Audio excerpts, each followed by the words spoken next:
What's up, everyone? Back with just a chill stream. Doing some more Terraria Summoner. In the Thorium mod. Look at my goofy ass character. Got the toad hat with that gold armor on. I don't know, that kind of goes hard though.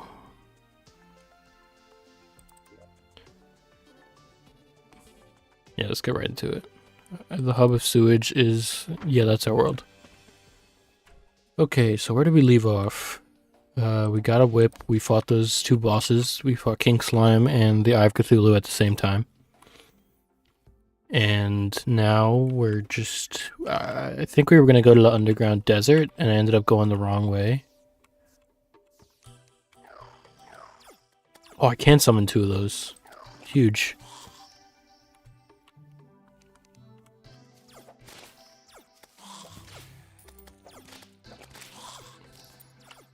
But yeah, for those who don't know, I have an enemy modifier mod on, which is given all the enemies some, various effects that will usually make things harder.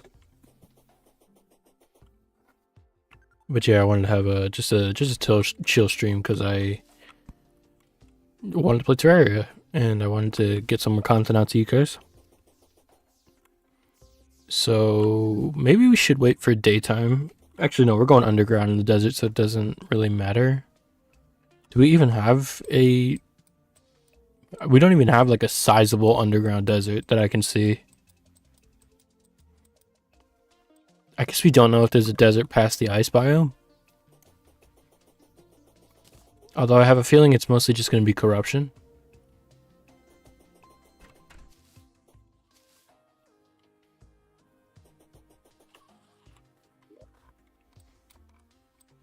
Because isn't there... yeah, there's a bit of a corruption here.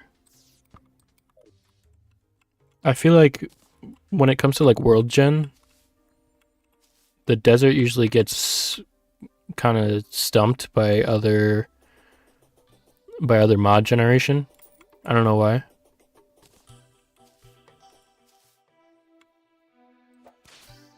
I should be putting torches down because it's just too dark in the overworld when nighttime comes.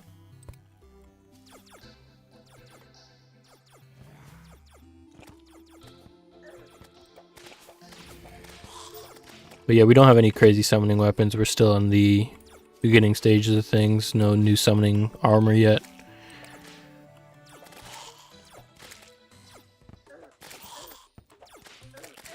Whoa.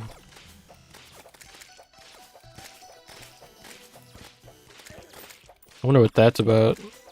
I didn't see what modifier they had. But there's two courses of action right now. We could either go to the underground desert, wherever it is, and get our... I think there's like desert fossil set, which is good for summoning. Or we can go to the jungle, and that also we can get the Snapthorn, which is a direct upgrade to our whip right now.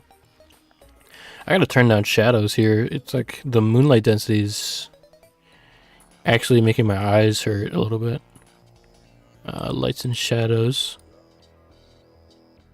If I turn down light intensity, will that change it? No. Okay. Is it moonlight intensity? Maybe. You think it would be shadow intensity, but it doesn't seem to change much. I don't know if it has to do with bloom. Bloom doesn't seem to be affecting it too much. So I don't know. I mean, hopefully turning down the moonlight intensity helps. I mean, yeah, that feels a little better.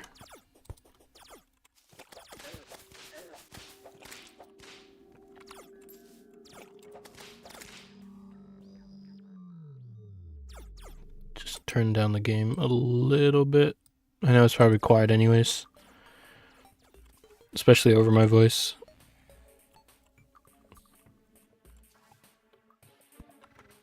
I still gotta figure out some audio settings.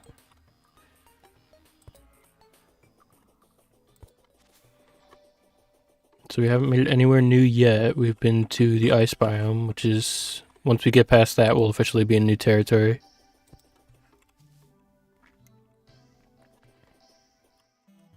But I mean, we made good progress last time we played. We got through 2 bosses in 1 sitting, which was like an hour and a half. Which is pretty good. Oh yeah, I gotta remember I have the dash.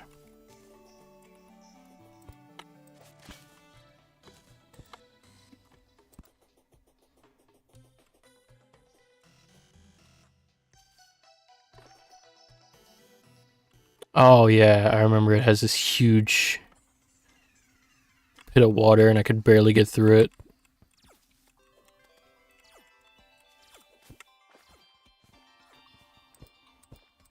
It's all dark as hell.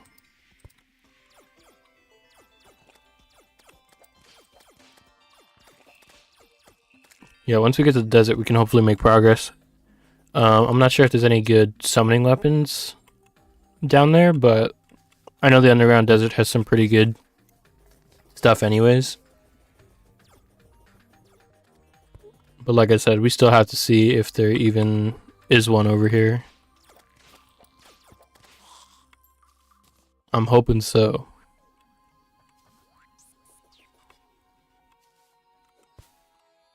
Whoops.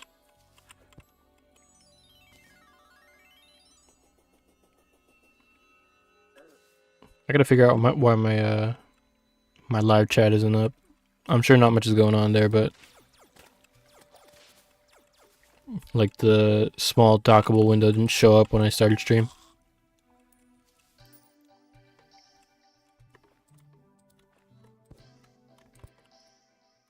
There's still small things I gotta figure out.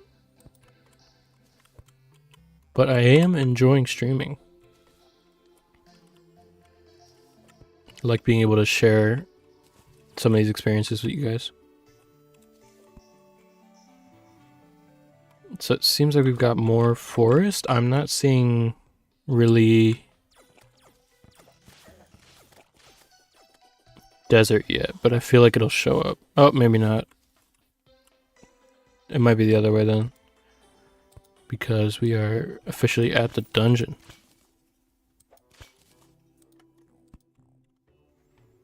I have no reason to risk going down there early. It's not going to do anything for me.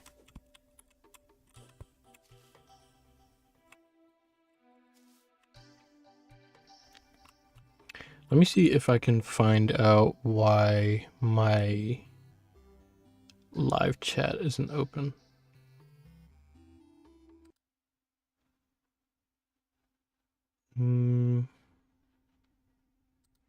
Here, I'll go into BRB real quick.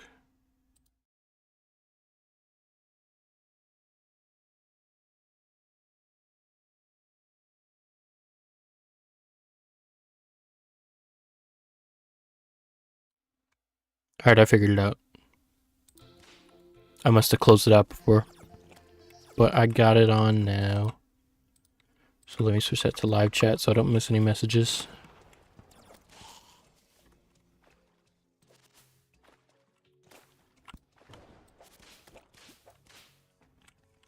That's right, Thorium adds a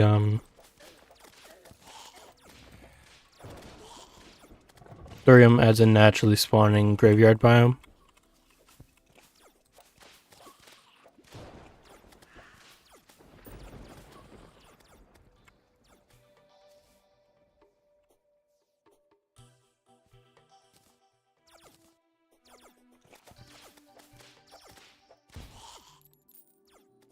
Some more corruption? Corrupt desert, okay. So it looks like we still got a little bit of space before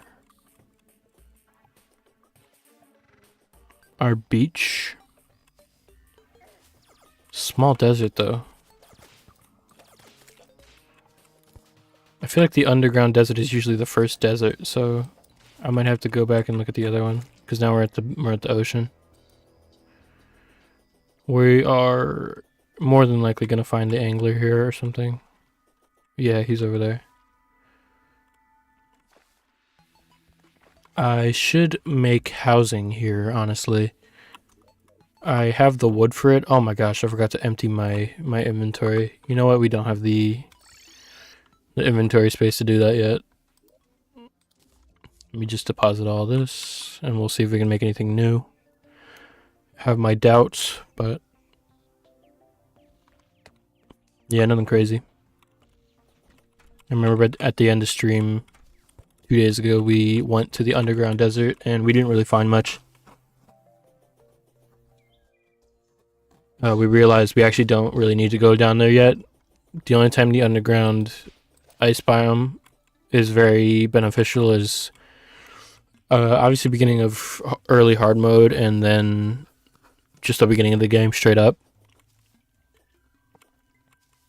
because there's equivalents to all like the forest underground stuff. I could dig down and see if there's an underground desert here, but I'm not confident there is, just due to how short this biome is.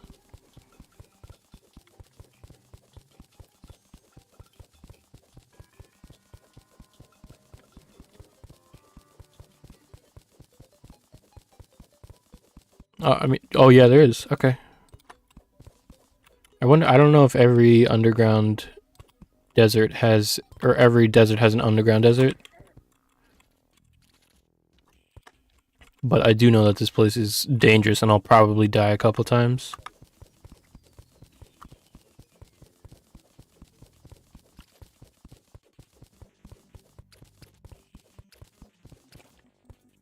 What? What do you mean possessed? What does that even mean?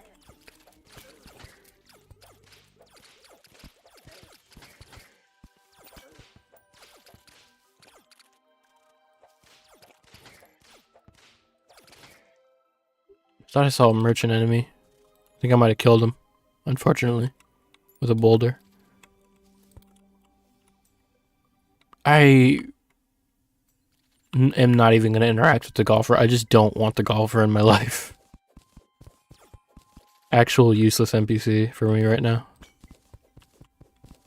And probably for the foreseeable future.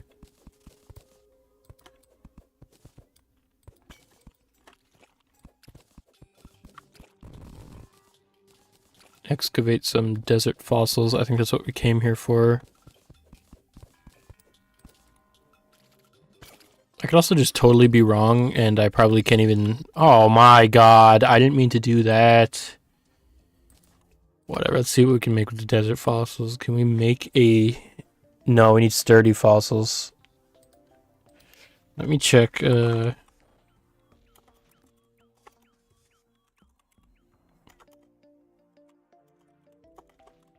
Oh my gosh, I actually can't type for my life. I guess you can't put it in there. What is this?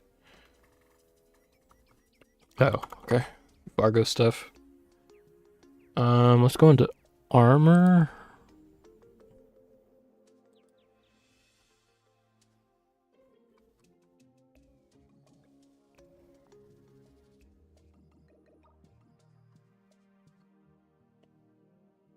Vanity stuff. It's not what I'm looking for.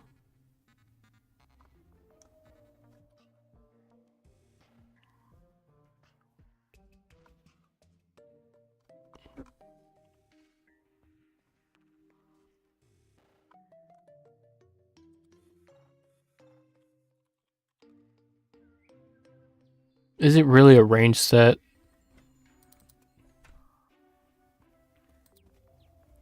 If I get some amber, I can get some angry dinosaurs.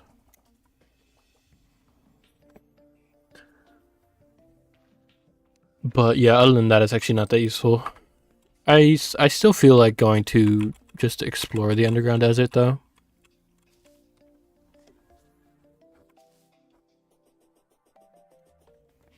See what we can do down there. But yeah, it's pretty dangerous.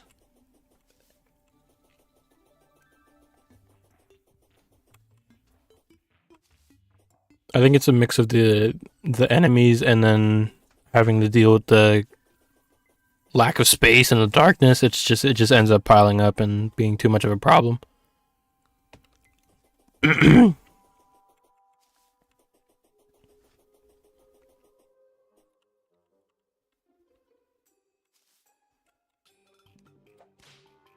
That's another thing we need to go do. We need to get some floating islands at some point.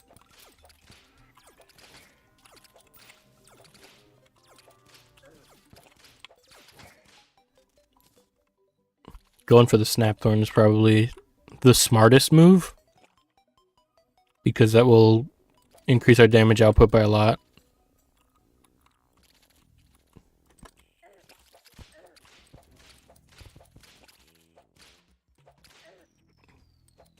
Come on. The thing about these summons is they get stuck in the wall sometimes, and you really can't do anything about it.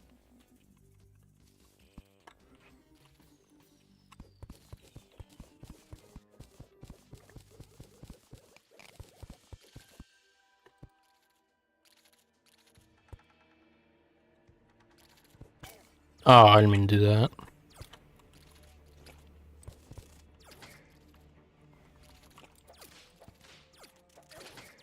But now we get to listen to this banger soundtrack. Impenetrable blue antlion charger? Yeah, I'm good. Y'all can just chill over there, I guess.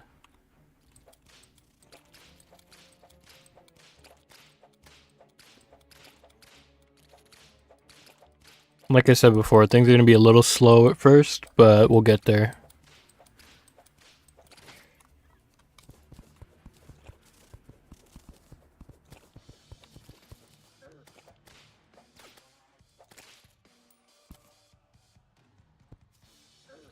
Oh.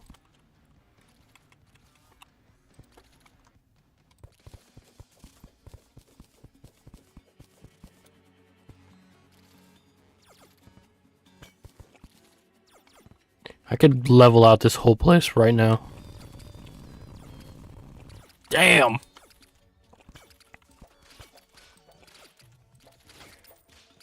I don't know if that was for better or for worse, because now we got all this open space for things to spawn.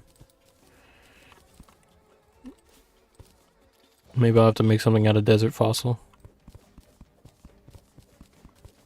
But yeah, let's see if we can't find some sturdy fossils down here and some amber.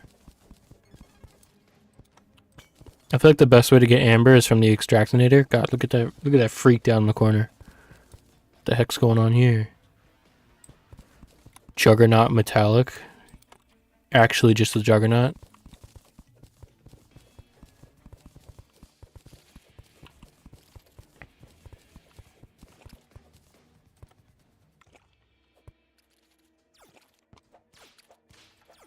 I need to just let my summons do some work here.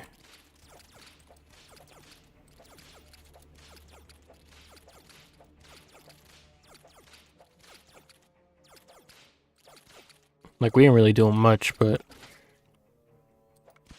it's better than nothing. Because nothing sucks.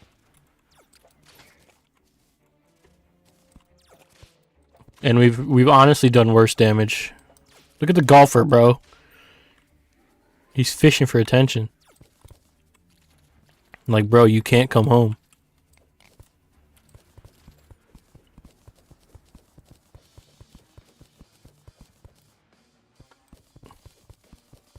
Like, I don't have enough housing.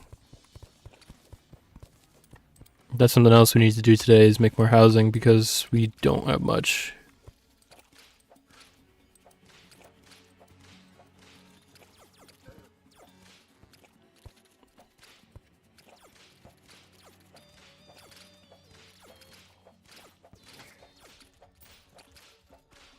Come on. Alright.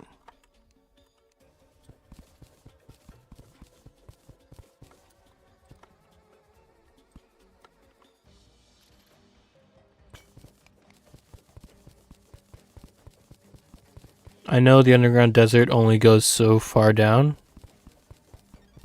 I wonder if we're passing it now. Oh no. Ow. Stop. Are you serious? It's like the one thing I didn't want to happen. Oh, 2 diamonds. That's nice. Diamonds are nice. Is this amber up here? There's our 2 amber. I think that's all we needed. There's even more here. What am I getting hit by?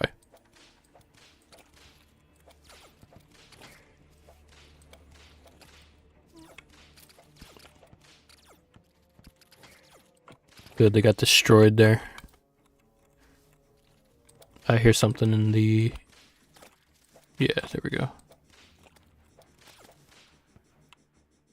At least we know where it is now. That's the thing about this biome, man. They never stop spawning. Like, the only reason I knew that thing was there is because of the fact that I picked up some of my shit.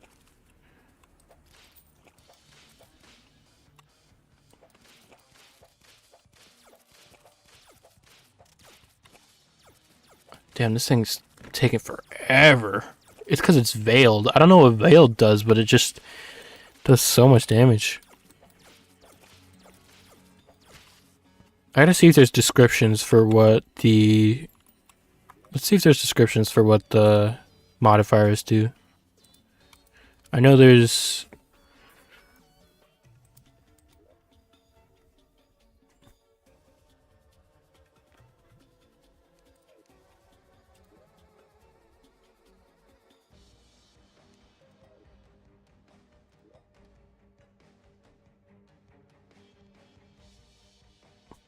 Is there a way to see what modifiers will do what? I don't know. Maybe there's a list online that I'll have to look for. Maybe I'm just not sure what sturdy fossils look like in this texture pack. But I'm hoping I find out. Oh god, infested. Ow, ow, ow. What's infested? Is it that antlion? It is that fucking antlion. We need to get that.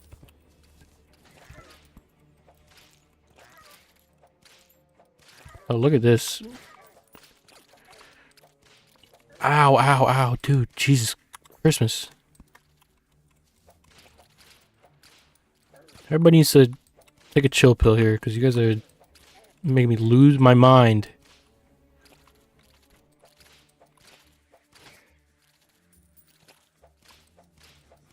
I hear another worm. Come on.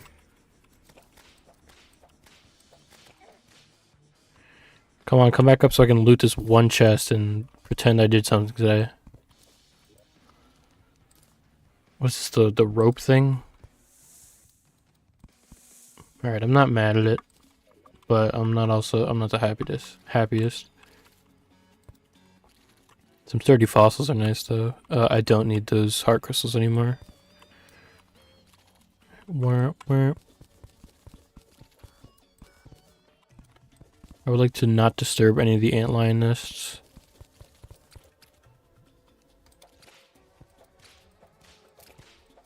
Oh, damn it. What even happened? What was that? What was that purple thing?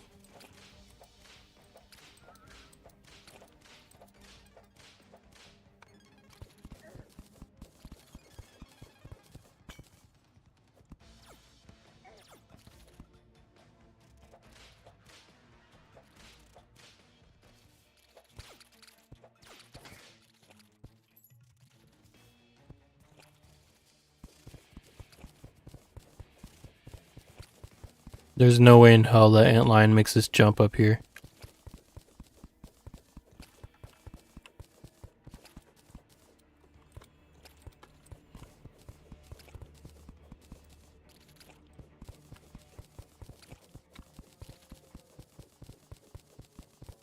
At least we'll have enough sand to make a lot of glass. Glass is good for building.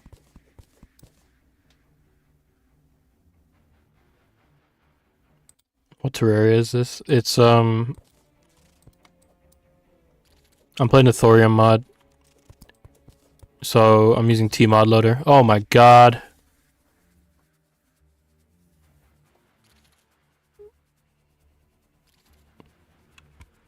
Yeah, I'm using Tmod Loader, which is an extension that you can find on Steam on PC, and you can customize your Terraria game with a bunch of different mods. Right now, I'm using an amalgamation of different mods. Like the reason it looks so different from vanilla is because I have a texture pack on.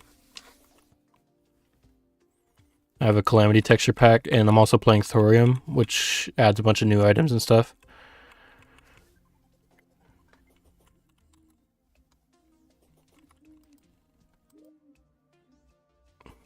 I'm going to say the smart move is to go to the desert. Actually, I want to fight an Eye of Cthulhu right now, just so I can get enough to make a Demonite pickaxe. I didn't mean to completely demolish that squirrel. Oh, I need to get my summons out, actually.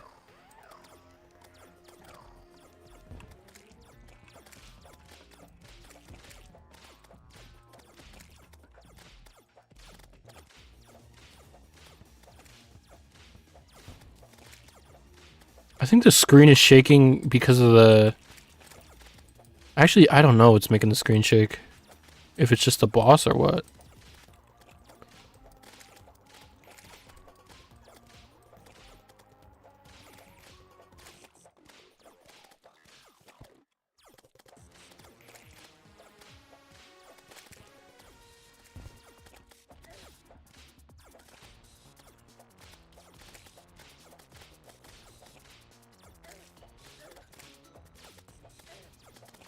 Alright, I need to not play like junk and trash. I don't know what happened last time. Last time I was fighting her, fighting the Eye, it just randomly like lost 20% when it phased.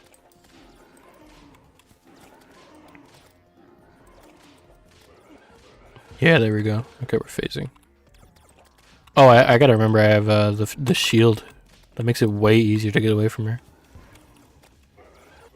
Okay, not if I'm trash at the game.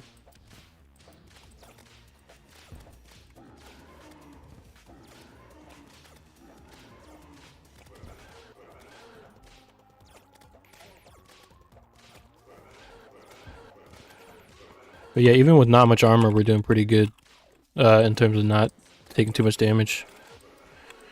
And luckily this one spawned without any modifiers.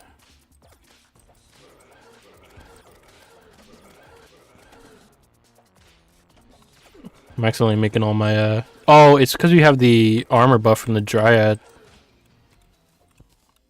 Pretty huge. I forgot how helpful that is. I'm pretty sure that adds a flat 8 defense. 4 critical strike chance. That's not bad. But defense is better. Get some Demonite from that. That's super useful.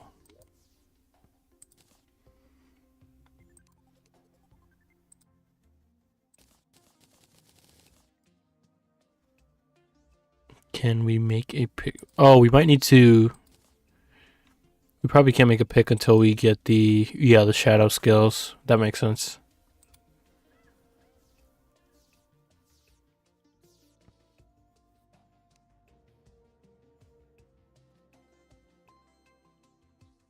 Scratching my shirt sounds really weird. There's nothing real useful other than obviously the pickaxe. But we can't really do anything with that until we're ready to fight the Eater of Worlds, which I'm not yet. Alter Exterminator? Yeah, let's not do that.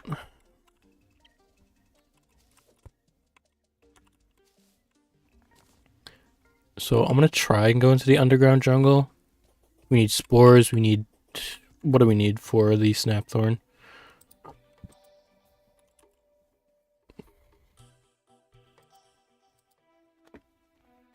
Three vines, jungle spores, and stingers. So, like, pretty much the normal stuff you go to the desert for.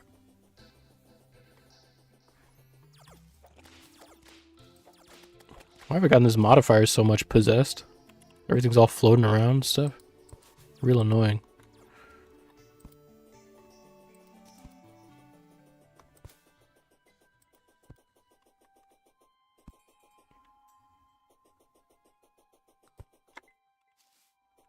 But yeah, since last stream, I decided to add my reactive window so that you can. I have a little avatar at the bottom,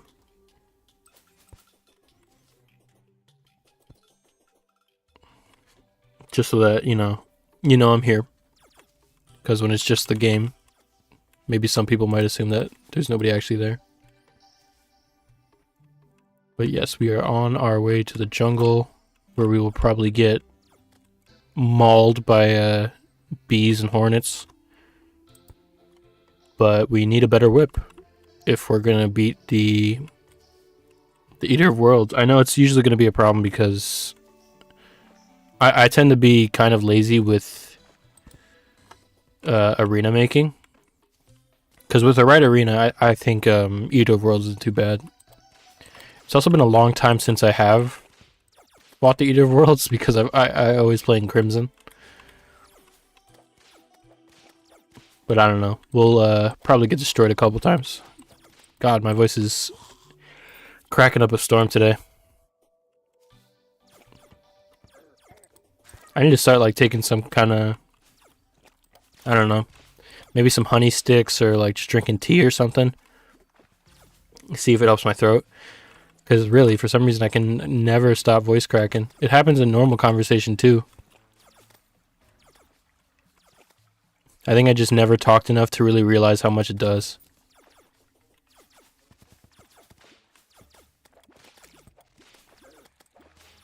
But it's whatever. It's a quirk you guys will have to deal with. I'm only human. I can't really change how my voice sounds.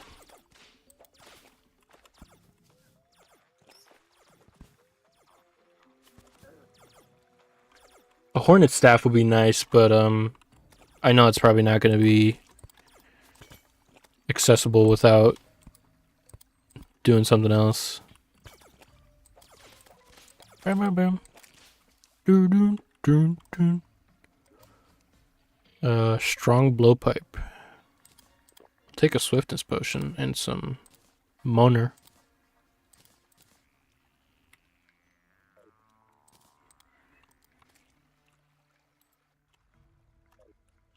Got a black lens too. If we get another one, we can make some sick looking sunglasses. Oh, actually, I think that's used for the optic staff too.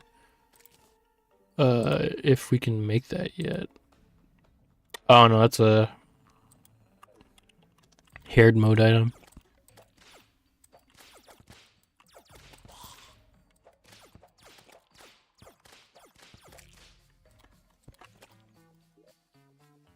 So far, our desert has been mostly unfruitful, but that's because we haven't gone to the... What is that? Is that a huge fluctuating? Oh no. I hope it tries to come up through the thing so I can fight it. I wish none of these were possessed. I'll take a can of worms. Iron skin is also great for bosses later.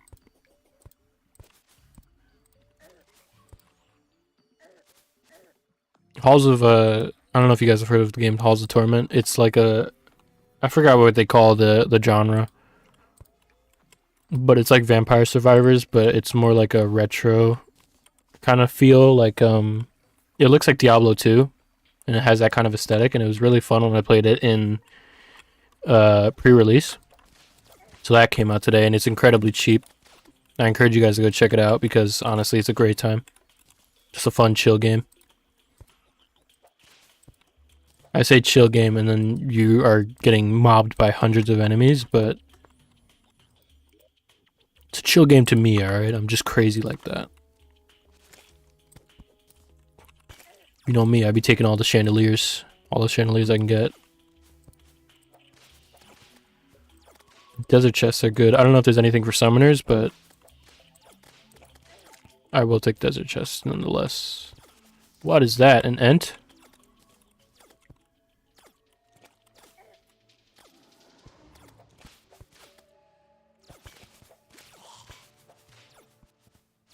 Oh, it drops mahogany. And petals? I wonder what those petals do. Boomstick? I can't do anything with that. I will take a bee minecart, though. start taking chests again because we might need it for magic storage. Ow, man. These stingers. Can never see them. I forgot if we needed spores, but I assume we did for the snapthorn. No stinger. Why are you do this to me?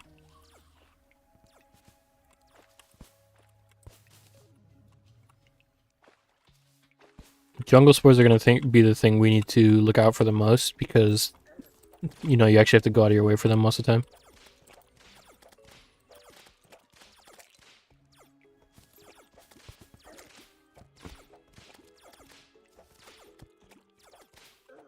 Ow.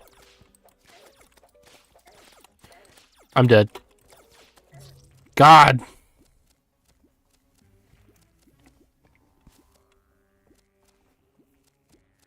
Yeah, those spiked slimes are absurd. I don't know why they, Yeah, true, Feral Claws is pretty good. I didn't think about that. I forgot that it scales with the whip. I used to underestimate Feral Claws a bunch when I was playing when I was younger.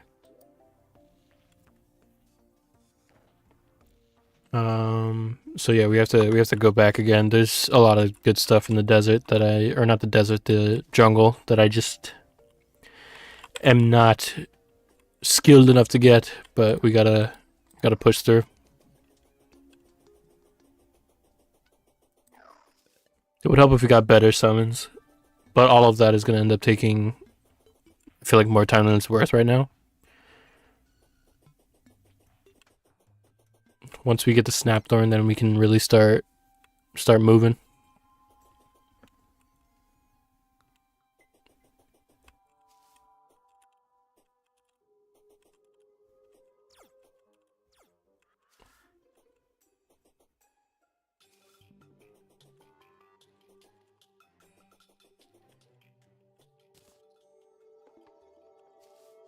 It's just like with this summoning weapon, with the Storm Hatchling staff, it feels like they miss a ton.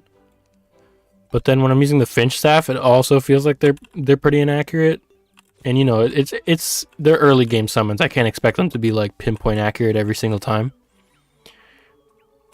But you know, it's getting me killed pretty often because I can only do so much with the whip.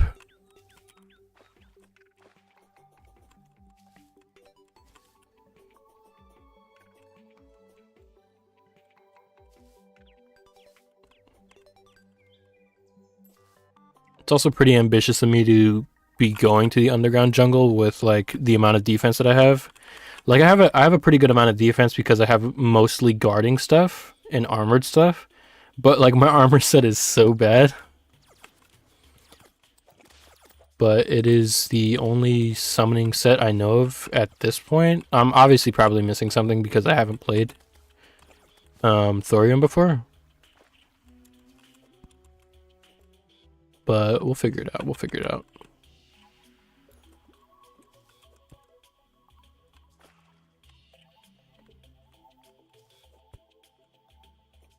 I'm like 90% sure there's nothing from the last two bosses we killed, which is just King Slime and Eye of Cthulhu, that is summoning relevant. Other than the shield, of course, because the shield is just Shield of Cthulhu is just goated. Actually, just one of the best accessories in the game. Viable even into like late game.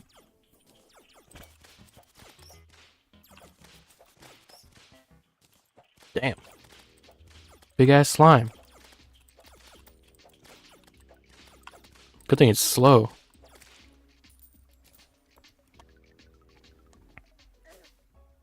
That's another thing is with the modifiers, the underground jungle is like all it takes is like a, I don't know, an impenetrable hornet, and all of a sudden I'm not going to be able to do anything. I'm just going to get mauled.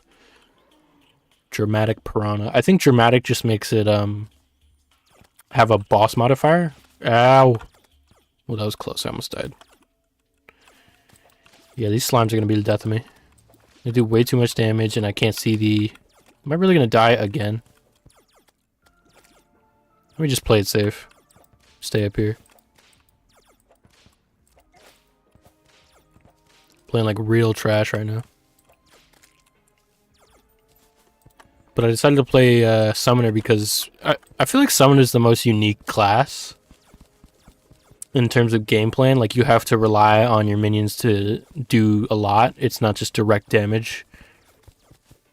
I'd argue for a lot of the other classes, I saw a video that was like, it was like joking. It was like ranking all the classes, and then all of them went under ranged except for Summoner, because it's, I mean, melee becomes ranged later in hard mode with a lot of weapons. What is that? Oh, a hook? That would have been useful like 30 hours ago. Whoa, what is this? The digester? I can't do anything with that. That's a healer weapon. Let's make sure I'm not going to drown. No, yeah, the Shield of Cthulhu is actually essential. What is this? Strange bulb. I don't even want to know what that does. I'm going to pickle here. I'm like 100% gonna die.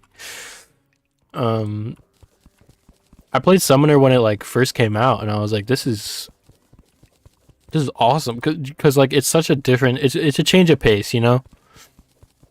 Whereas when you get ranged options, like I know Summoner's kind of like a ranged class, like you can kind of stay back.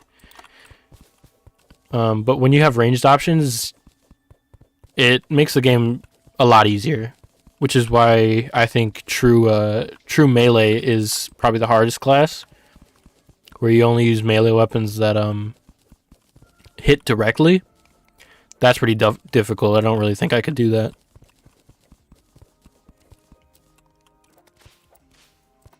These slimes are just such a pain.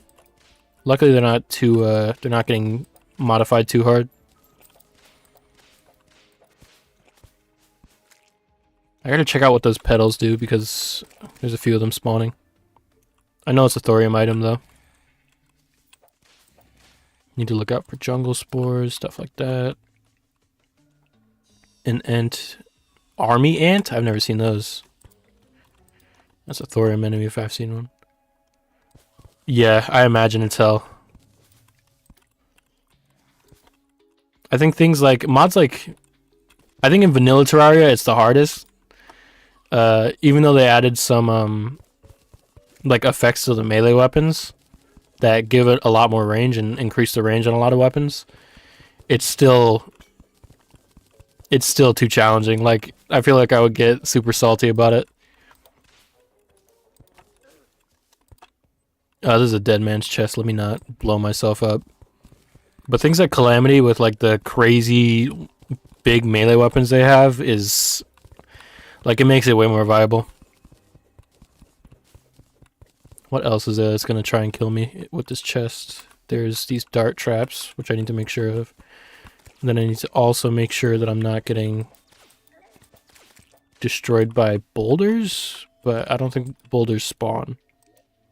Yeah, we're good. It wasn't much though. Band of regen isn't that great. God, my voice keeps cracking. It'll never stop cracking.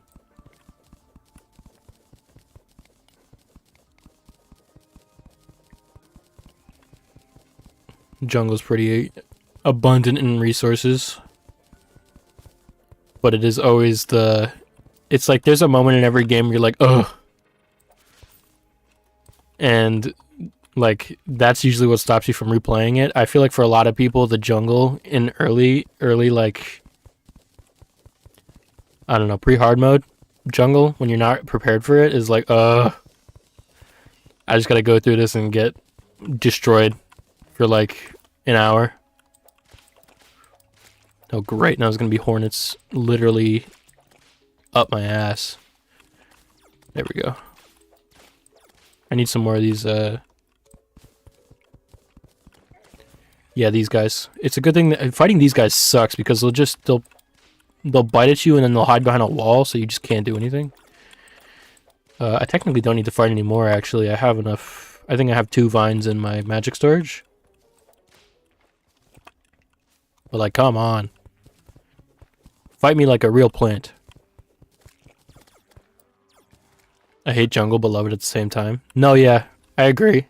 Like, when I'm like, yeah, it sucks. I really mean like, it's like a love-hate relationship because it gives you pretty good loot, and also it's got some banger tracks, and you know, the Terraria is hard to hate. You know, there's nothing to really hate about it because it's mostly a skill issue. You just gotta learn how to deal with certain things.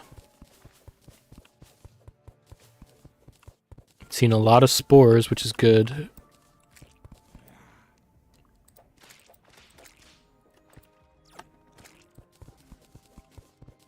I know that when they were making the jungle, they were just like, how do we make this place annoying but lovable at the same time? They're like, we'll put good loot in here and we'll make everything sound great and have it have some of the best atmosphere. But also, in order to get into the Queen Bee biome or the Queen Bee arena, you need to mine through some stuff. And then when you mine the blocks, there's going to be a million bees. And they're just going to deal with it because our game is too good. And that's how it is, unfortunately. What I need to do is I need to start using explosives more. Because I don't use like explosives for mining for some reason. Like I just really neglect explosives in this game. Probably because I'm too stupid to use them without blowing myself up. But yeah, I'm sure using I'm sure using some like dynamite or something to get into the Queen Bee hive is probably a lot easier. And that's something I appreciate about this game to a huge extent, is that you find your own way to play and you find your own way to get around things and adapt that other people might just not think of, and everybody's playthrough is always different. God, I'm glad I picked up this enchanted pickaxe. Like, I was just going through a cavern and like there was a shrine for it. Like just a small like stone, like it was just buried in stone. I was like, is that an enchanted pickaxe? I've never seen one of those. And then it just happened to be better than the one I was using. I had a bone pickaxe at the time. And I feel like that's rare luck for me because usually I'll find things way after they're useful. Like I'll just be exploring to explore. But that's why you gotta go cave diving. I feel like I neglected cave diving a ton when I played in the past. I was just like, ores suck. Let me just see if I can get boss drops. But that's really how you progress. I don't know how I did it earlier. Especially as a kid. My goodness. I need a warm beverage to stop my voice from cracking.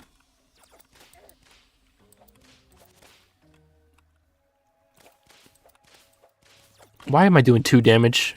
What is this veiled modifier? I fought the King Slime and he had veiled impenetrable, which made me only do 1 damage to him last stream. What am I getting hit by? And that made it a doozy. Like it took like a day and a half, and then King Slime or the Eye of Cthulhu just happened to spawn. How many stingers do I have? I feel like I have no stingers. 6. That's good. It's not enough though. We're like halfway there. Making some kind of progress. And progress is all we can ask for.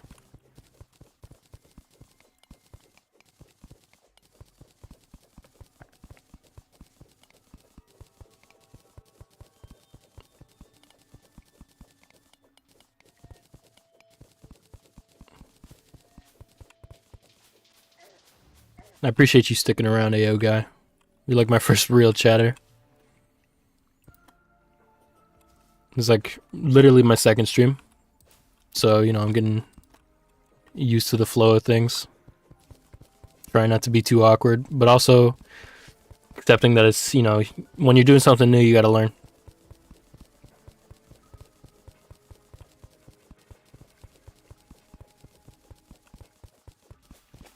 Oh, good. Look at this.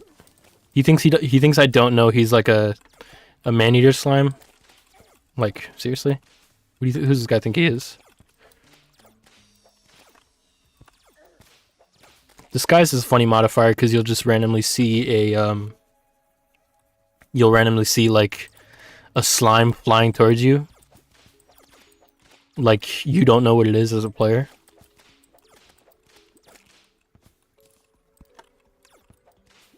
There's piranha in these waters.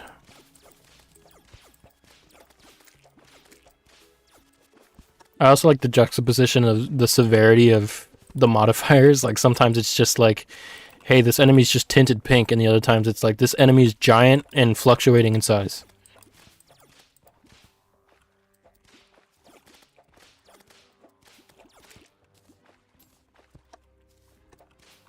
Are those two spores on top of each other? Don't mind if I do. I feel like when you're fighting hornets, it's hard to... It's definitely hard to see when they shoot, but I feel like you can hear when they shoot better. Which is like... I feel like you don't really... Like, it takes good sound design. Like, I just heard a hornet shoot, like, all the way to the... in the right of my ear. Or the left, rather. God, it's gonna be a nightmare going back down there. I see, like, all these enemies spawning. Right now, my focus is just these hornets. I need to get stingers and stuff. And we're making pretty good progress. We have what is that, 1,000 mud? I mined that much. Gotta let me not underestimate any enemies, because that's when you die.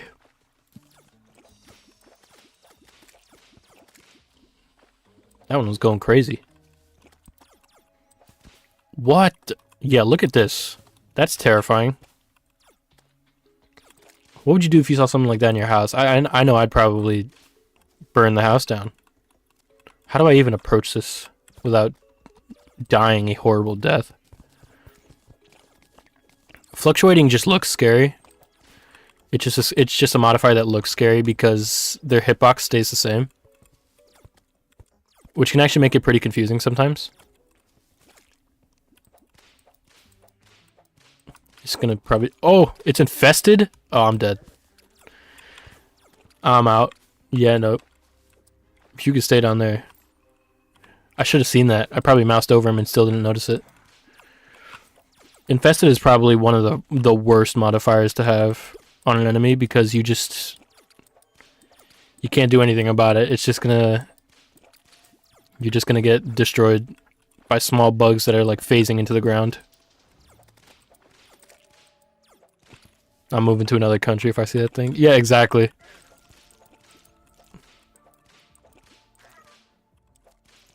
Now I can't even get in his room without... You know what? It's not even worth it. You don't see bugs that big unless you're in like Australia or some like... South America has pretty big bugs too. And you like see them on like social media and you're like, yeah, I'm glad I live where I live.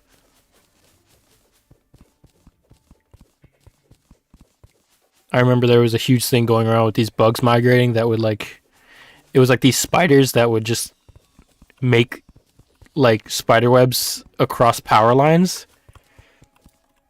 And so it's just like a veil of webs. Ooh, two spelunker potions. This is pretty nice. And I'm already pretty not good with bugs. Let me not look worse when I have to deal with a spider, because then I'm gonna look like a real biatch.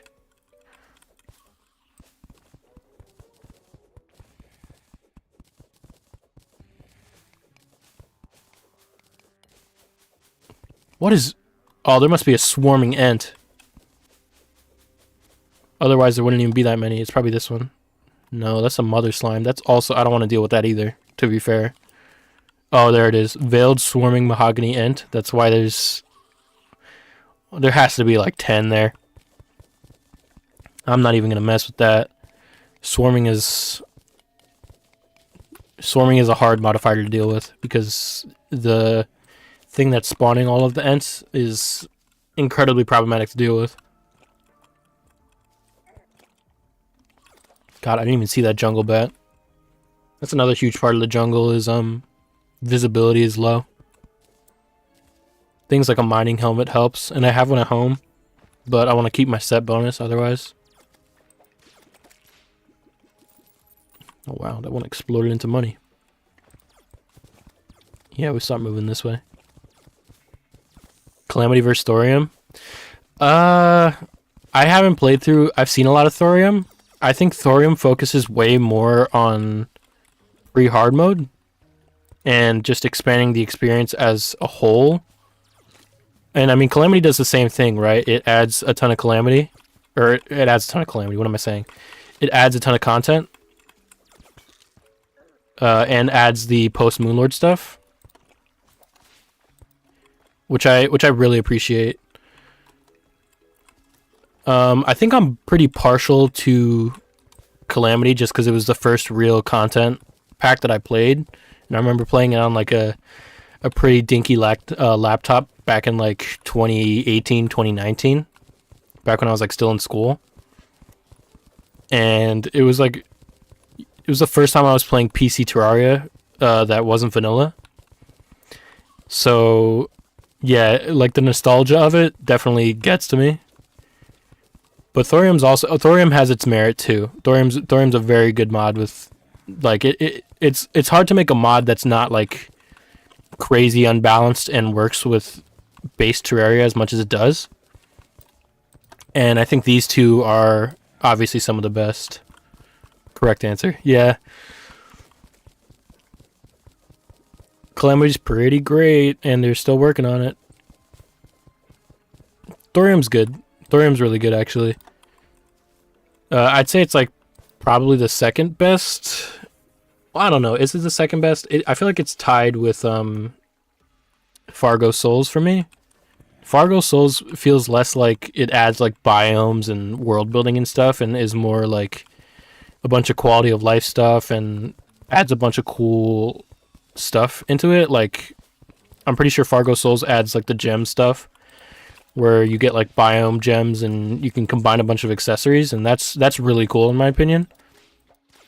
But Thorium adds like, you know, Thorium ores and a bunch of different enemies.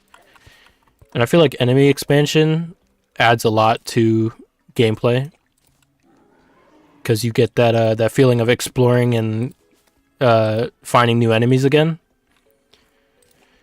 Because I feel like the ultimate goal of mods is to do your best to replicate the experience of your first time playing Terraria, like vanilla Terraria. And things like Thorium and Calamity, I think, both hit the nail on the head. I remember back in the day, I played, I think, Melee through Thorium, but I didn't get all the way through to endgame. My brother played as Bard, which is one of the new classes. They add Bard and Healer class, which is good for multiplayer. And yeah, I mean, like Thorium adds new options for every class, so you're getting new stuff no matter who you play. As for like Rogue and Calamity, I feel like I played Rogue back when I was playing in 2018 Calamity, and they've added like so much to it. Another thing that puts Calamity over the top, I think, is the Revengeance mode stuff. Like, ooh, that's nice. Even though I don't really need it because I'm not a mage, I'm gonna take that. Adrenaline and Rage mode mechanics add a ton to the boss fights and make you really want to not get hit at all. Because the Adrenaline mechanic really speeds up boss fights, and it becomes super, super useful towards in the post-Moonlord bosses. I know it made Exomechs, like, it was pretty much required for Exomechs in order to skip, like, half a phase.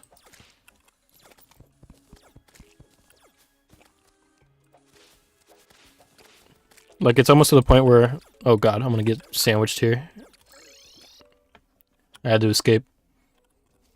I was going to die. But yeah, as I was saying, Adrenaline, like, it would get to points where I'm like... If I'm getting hit in the first part, when I haven't fully accumulated Adrenaline, I was just like, alright, this fight's not gonna go good.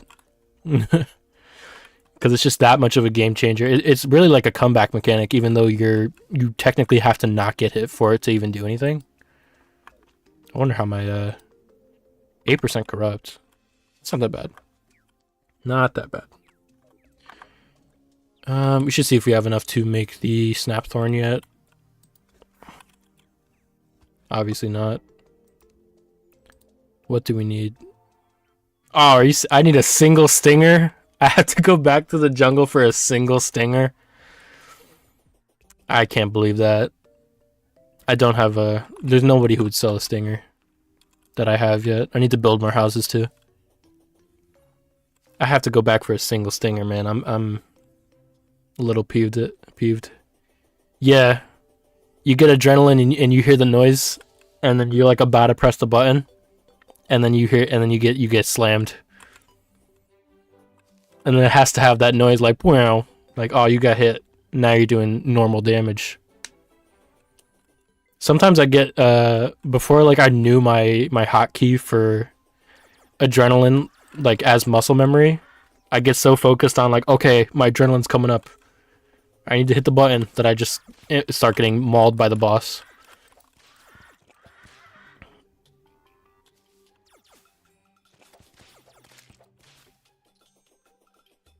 I can't believe, I'm really... The fact that I have to go back to this jungle for a... Thanks, Adam. I will enjoy this. I'm enjoying it so far. Thanks for stopping by. But yeah, like... you'll like get too into the fight, and then you'll try to focus on one little thing, and then you'll mess up your groove. That tends to get to me. That's what really starts to make me angry sometimes. I'm just like, I gotta just focus on the fight. You gotta get into a flow state.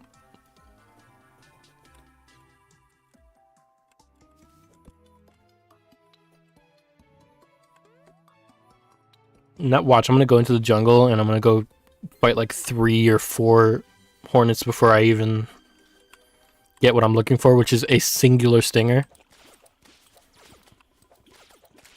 But once we get the Snapthorn, we should be pretty good to start making progression. I might just check if there's any better summoner armor, which I don't know if there is. Actually, best bet might be Thorium armor, because I know Thorium has the different helmets.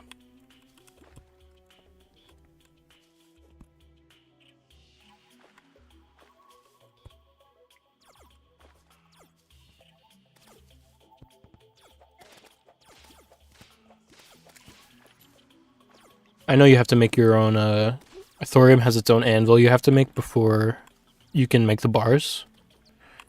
But I think I should have enough. I encountered a bunch last time in a cavern. It has to be pretty abundant once you go pretty deep. It's got like I feel like it has the same rarity as like gold.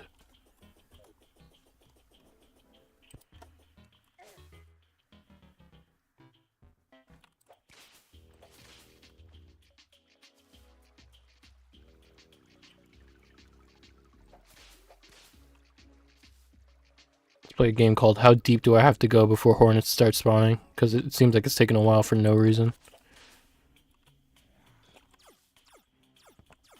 I wonder if these ants really drop anything.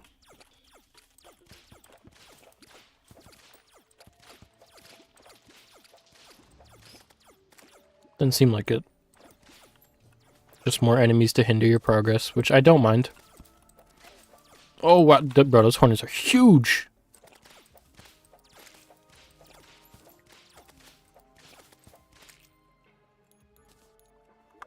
Okay, we got 3 stingers from that. I also saw a chest down there, I think. I might have been seeing it wrong.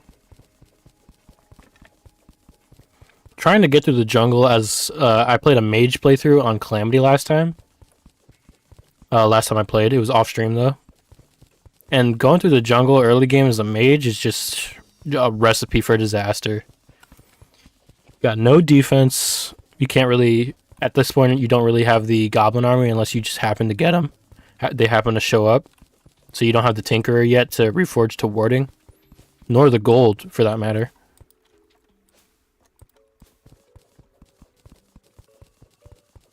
So I'm just getting like 2-shot by like actual bees. There must not have been a chest down here. It was probably just the green from these spores. Might as well explore a little bit more while I'm down here though.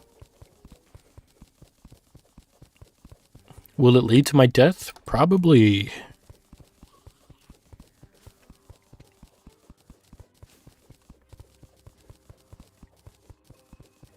But yeah, like I said, I'm really glad I got this this pickaxe. It's actually chewing through this mud like nothing else. That is the biggest hornet I've ever seen. It. Look at him. He's standing there. Yeah, no.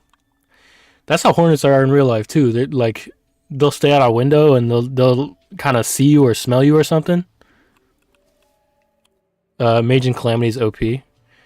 Was it? Yeah, I think it was pretty. Once you get into hard mode, there's pretty good options. All like for every stage of the game. And Adrenaline, I think, shreds for Mage. You just have to... The main thing you have to worry about is mana sickness when you have like a really draining weapon. But I was pretty overpowered, I think. Even so, I still had trouble with a lot of the late game bosses. I think it's still balanced pretty well. But I think they definitely probably have an easier time than a lot of other classes.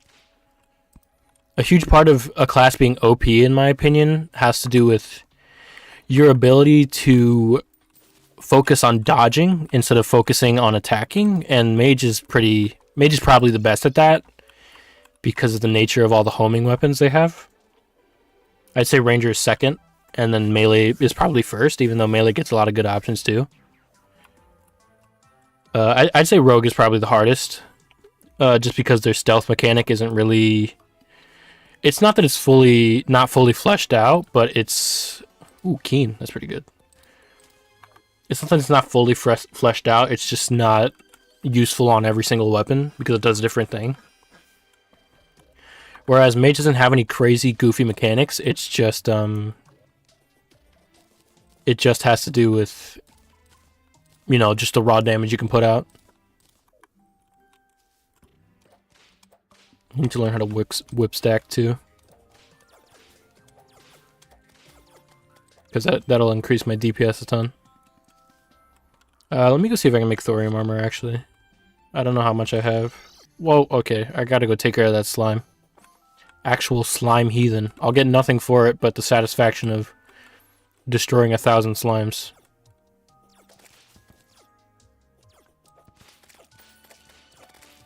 But yeah, I do think Mage was pretty tough. Or like it was still tough, but I think it was a lot easier than other classes.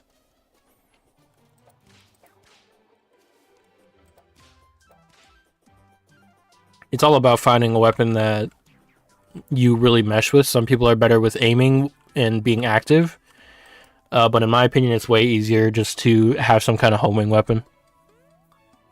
For obvious reasons, you know. Increases summon damage by 1. That's not a lot. I honestly might keep the amber because I have, I can make a summon in a little bit. We made the snapthorn. We can't make thorium yet. Can we make a thorium anvil? Or do we need a lead anvil first? Yeah, we need a lead anvil. Or an iron anvil. Really? I can't make an iron anvil? Oh, I just don't have one. Do I not have a workbench in here? Oh, well, that would make things significantly harder if I didn't have a workbench. I need to make a workbench at this workbench because I don't have... You know what I need to do? I need to make a table so I can take this guy's workbench. I'm sure he's sick of, you know, like eating on a small ass bench instead of like an actual proper table. My bad. My bad. Yeah, that opens things up. Let's see. Oh, look at this. It's a whole silk armor set. Okay, we need to make an anvil. Anvil first, and then thorium anvil second, and then we put that in the crafting. Gotta love some magic, what's it called? I'm blanking. Magic storage. Magic storage is just a crazy quality of life mod. So crazy. Back when you had to just use all those chests. Like, I should do a playthrough where I just do normal storage. Oh, vine staff. Oh yeah, this mod also adds the throwing class too, the thrower class. Summons a mud clump infested with a voracious man-eating plant. These are 2 sentries, I think. And sentries are nice, but you have to keep putting them out. And I tend to get pretty... I'll probably forget to do it. So it might just be smarter to look for other things. Or maybe I should just get one, because I think you can have a second... You can have a sentry just around. Is this gonna... Ooh, masterful. Is it gonna spit sand everywhere and, like, leave clumps of sand? I hope not. Right. Thorium. Gotta stay on track here. Thorium bar. We have 168. How much is that gonna make? 42. Probably not enough for a full set. Christmas center. No, I won't do that. Presents are just a little bit OP. Ooh. I might make some of these. 3 exactly, or 2. I'll do 2 for now, so I have some demonite left over. I should probably make an ivy whip too, just because it's way longer. Even though I do like this grappling hook, it's pretty useful. Hello, slime. I did not mean to talk to you, but good day. 10, 20, 15.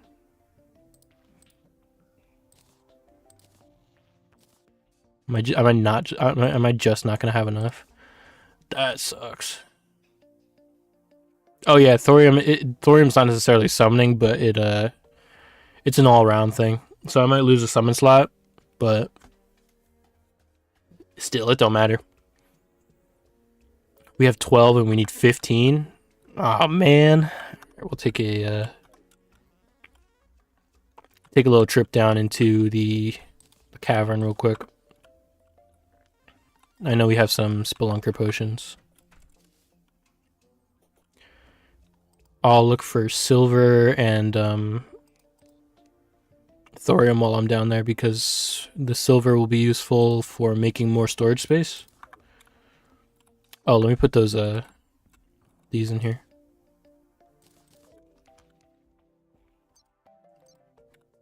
The thing about magic storage too is you don't need a crazy amount. I feel like once I got to hollowed storage upgrades, then I had enough. I did have quite a few storage boxes though, so I feel like that's the core of what you really need. What system should I go down? I should probably go down here. Damn, it's really just a hole in the floor. Yeah, we'll go down there. I feel like I cleared out some of the old mines. Damn, look at my summon trying to keep up with me. Oh my god, yeah. Alright, it's better to not be here right now. Let's see if the zoologist is selling anything special. Bunny ears, bunny tail. Nah, I'm not into that, low-key. Not saying it's a bad thing if you're into bunny ears and bunny tails, but not me.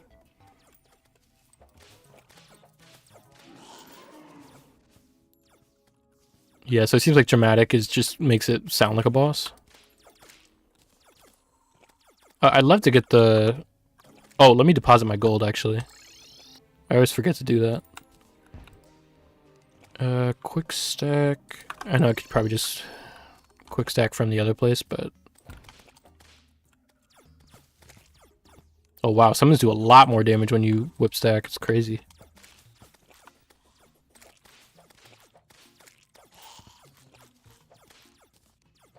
Uh-oh. Got a mini boss here. Oh wait, it's gone. It wasn't even real. Just a figment of my imagination.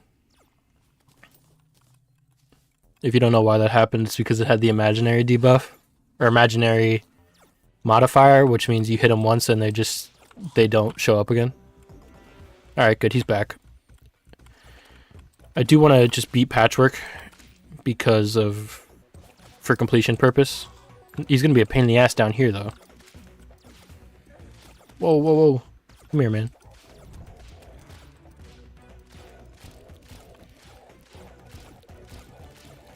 Oh, we're doing mad damage with the whip stacking. It's light. Yeah, he drops mage items if I remember correctly. The good book, healer item, severed hands, unholy shards. Good haul. I like that even though it's a mini boss, he has his own theme. I would like it if these dripplers decided to drop me one of them flying piggy banks, or whatever it's called, a trowel.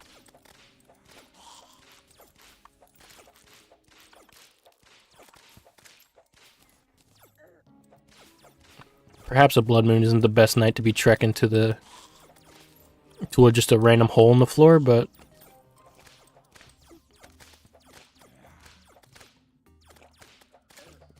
oh yeah, when they're impenetrable, you can't. I guess impenetrable means they can't pierce, or they can't be hit by piercing weapons. Which I guess makes sense now I'm thinking about it. Damn! I can see everything. Oh, the groom. Give me your top hat, give me your top hat, give me your top hat, I want it. Hell yeah. Now my beard's out, I'm looking dapper. Where was that? Okay, it's past the crimson, or corruption rather. Absolute dripped out summoner. They weren't ready for me.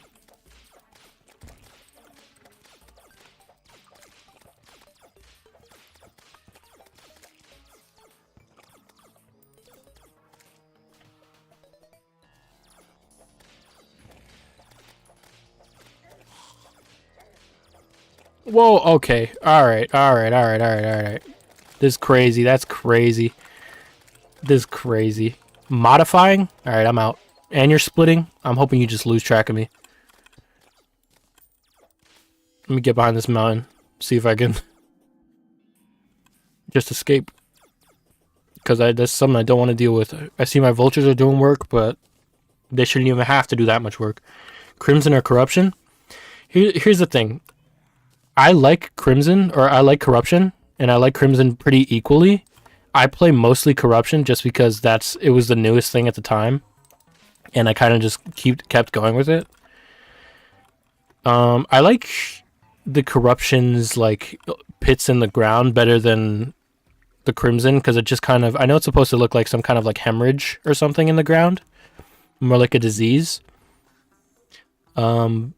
But in terms of like weapons and stuff that you get from the orbs, I think Corruption's better. I do like the red better than the purple though. So it's hard. I think my early Terraria heart will always say Corruption, even though I play mostly Crimson, which is why I decided to do Corruption for this world. But if I had to choose between either, I think I'd go for Corruption. For like nostalgia purposes. I do think the Brain of Cthulhu is a better boss though than the Eater of Worlds.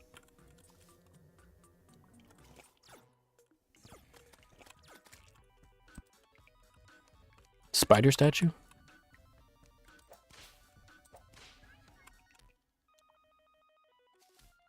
Do I have my Spelunker potions?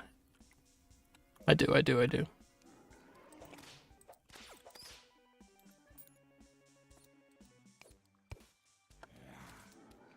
That's true, though. Ichor is way more useful than Cursed Flames. Cursed Flames is an okay debuff, but Ichor the flat reduced defense is way better. Way better.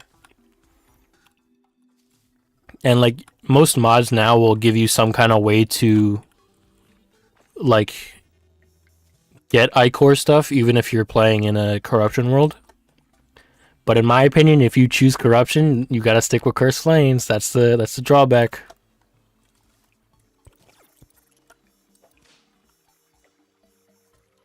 Despite Ichor being like one of the best player-given debuffs, or player-available debuffs, I still don't tend to use it that often just because like I get more into a flow of just doing damage rather than switching back and forth to apply the debuff.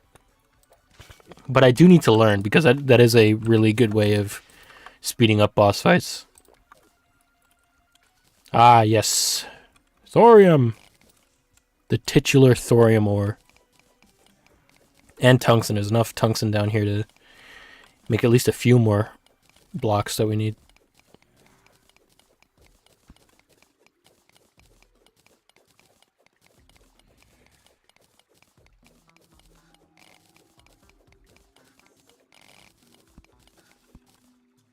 some more thorium over there. Let's just see if there's an easier way to get out there without having to mine through everything.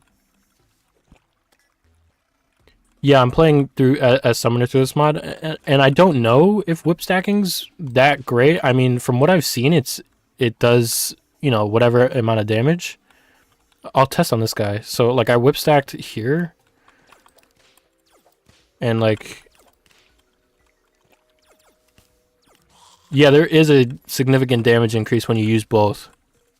It stacks the damage, it looks like, because you get a certain amount of tag damage from each whip, and then you put them together, and that's what is whip stacking is. I just learned about it a little while ago, and I was like, am I even going to use that? Because like I said before, I'm more focused on just doing straight damage and not like using techniques and stuff. But whip stacking isn't too hard to do, and it seems like it gets, I know it gets better later. Let's see how much summon damage they do when I tag them. They do like 9 and 14. Then when I tag them, they start doing like 16. I know it has to do with keeping a... you also have to keep up the stacks effectively by attacking. So I'm probably not 100% the best person to ask, but I think in my opinion, it's doing a little bit better. But I also only have like 2 whips. I know later with the cool whip, you can get an extra minion summon, and you can also get the extra tag damage. So with the different whips that they have, I'm sure it becomes even more effective.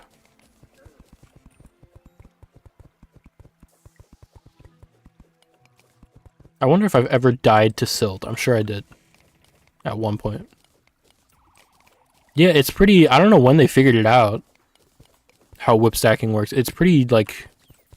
It's a pretty, like, deep mechanic, and it's obviously accidental. But it's one of those things that I think if the developers knew, if they don't already, they would probably be like, oh, this is like a cool mechanic and we'll keep it in. Because that's how they reacted with hoiks and stuff. If you don't know what hoiks are, it's like platforms oriented a certain way that'll zip your character.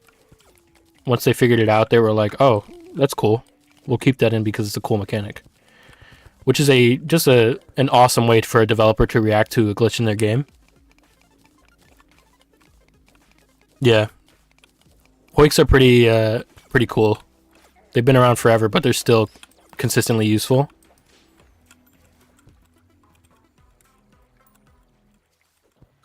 Usually when I play Terraria, though, I tend to play a pretty casual game. I'm no expert. Yeah, red never fails us. Yeah, that's true. Goated developer. The whole team is goated. Okay, so I have been down here before. Have I? I probably missed that thorium I was looking for, though. I got sidetracked. Oh! Look at this guy.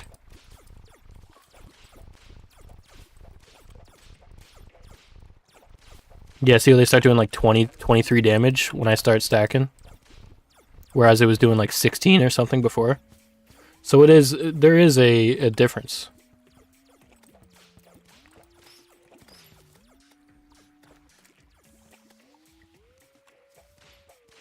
I just like don't want to mess with mother slimes. Are so annoying. The only other enemy that isn't as annoying as these guys is probably, or should I say these girls, is Master Mode Infernum. Wow, Master Mode Infernum sounds crazy. Infernum looks so fun, and I'm probably gonna try it regardless. But I'll do Expert. I'm not doing Master Mode because Master Mode increases contact damage by like 200 or something. So you're getting hit by the boss. It's ramming into you. Yeah, you're getting destroyed. No matter who you are, you could be the best. You're still getting destroyed. Everything's doing way more damage. I think after I do Thorium, I'll probably do Infernum, and I'll definitely stream that too. It's terrifying, but the music is good. Yeah, that's the thing about like later Calamity and things like Infernum and stuff, and all the harder mods, is you want to see all the cool stuff and hear all the good music. That's the reward.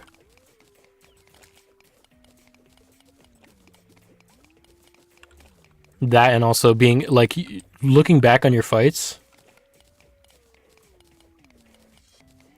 Because like when you're in the fight by yourself, or even with someone else, you're not so focused on the music. Sometimes you're just like, let me just not die here. But then you like listen to the tracks separately. You're like, damn. I know for Calamity, the Crimson boss, the Perforators, and the Hive Mind both have really good themes. I tend to listen to like a lot of like rock and metal. So when they were using when that guitar kicked in, would you see? Wow, look at this luck. I already have this pickaxe and there's another shrine. Oh, wow, lucky me. They give you a pair of headphones in game, which is nuts. So you can listen to songs outside of fights. Oh, that's sick. That's actually really cool. It's a really good idea. I know they do the same thing with like music boxes, but like music boxes you have to go farm the fights in order to get the music boxes to proc. So yeah, that's a really good idea. It seems more so medieval. More than Calamity. Yeah, you're definitely right. Thorium is way more focused on like ores and like just like, you know, the bat boss, and the bosses are much more grounded, I would say, even though some of them are like pretty crazy.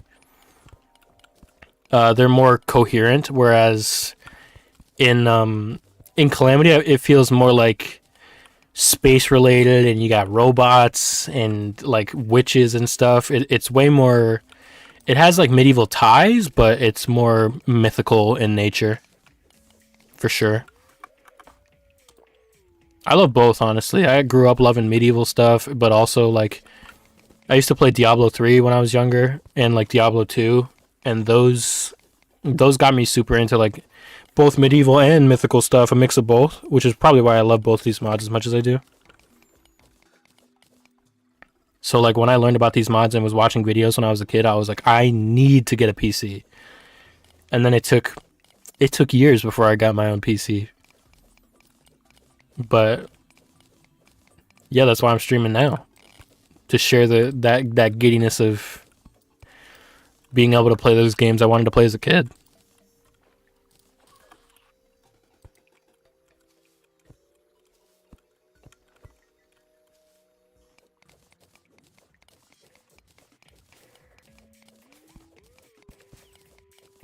I'm excited for the new Terraria update too. Some of the stuff they're adding looks really cool.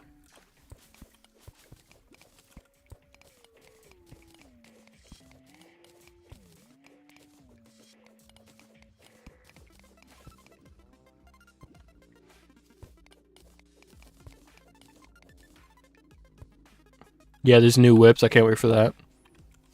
I get that with her too. Like, the thing I love about Terraria is it's pretty it's not very demanding, so it can be played at a base level pretty well on any kind of, like, I played on a laptop. I played Calamity on a laptop, which I'm so surprised it run the way it did. Which was like consistent. I don't know if it was 60 frames, but it was still very playable.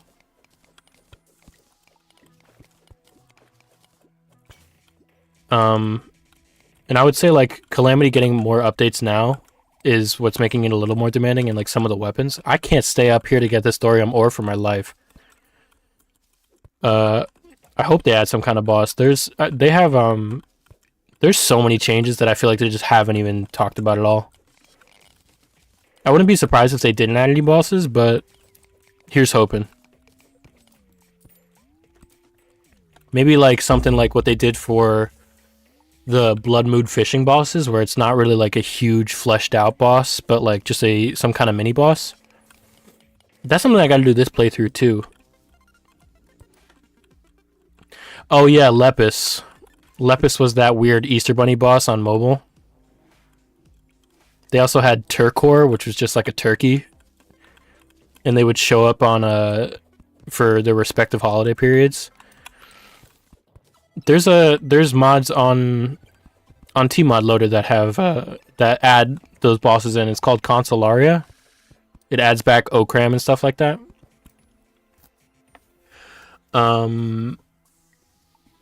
Easter, I remember Lepus wasn't. It's a pretty early boss, so it's hard in the sense that it's early, and you don't have a lot of tools. Turkor is cool because it's a stationary boss, but the heads will come. It's a turkey on like on a platter, literally like a Thanksgiving turkey, and then it'll have like these 3 heads, kind of like a Hydra, come off.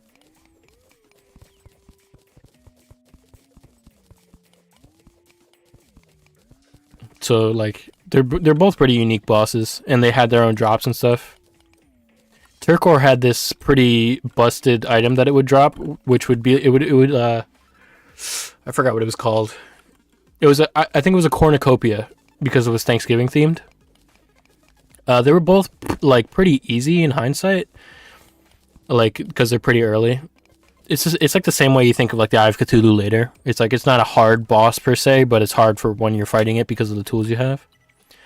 But yeah, Turkor would drop this cornucopia that healed for 120, which is already better than healing potions, and you could use it infinitely.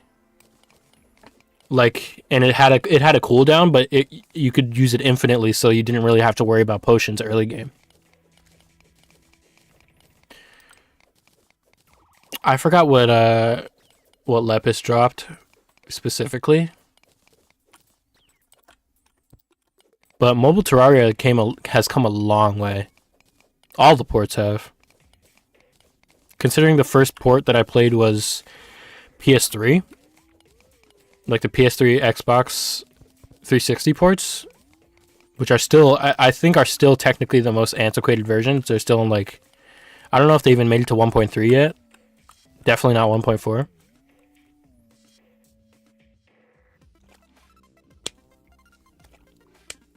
Was it a potion itself? Potion cooldown.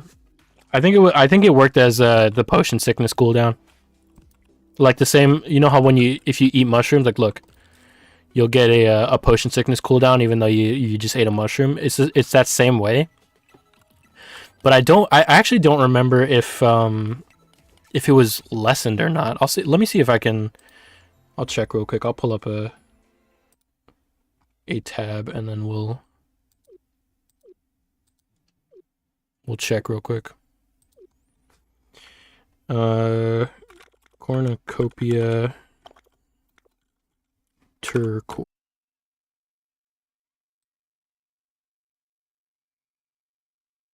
My bad.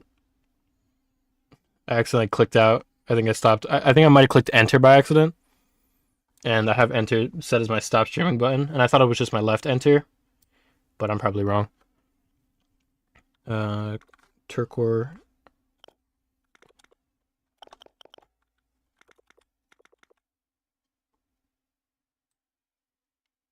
Let me just make sure I'm not tanking my stream by accident.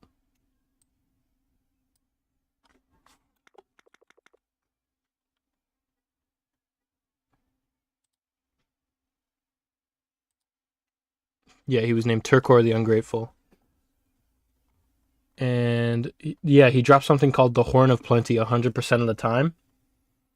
Heals 30 less health than the Greater Healing Potion, which are already pretty hard to acquire.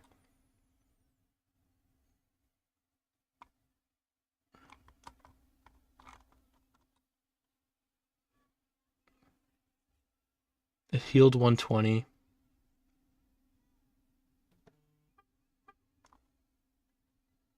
Using it still causes potion sickness, so pauses are required between use. It doesn't say if it's less or more.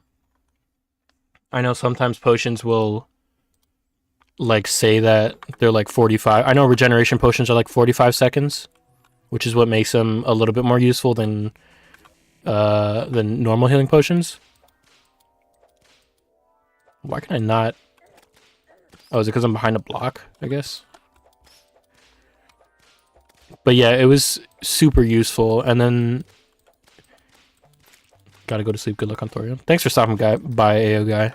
You've been hanging out for a while. I really appreciate it. I hope you sleep well too. Sleep is very important.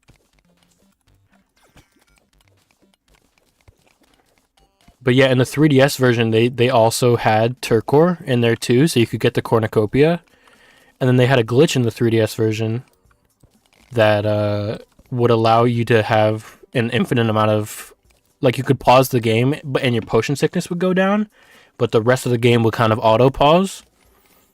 So you were pretty much immortal if you had enough patience, and that's pretty sick to me.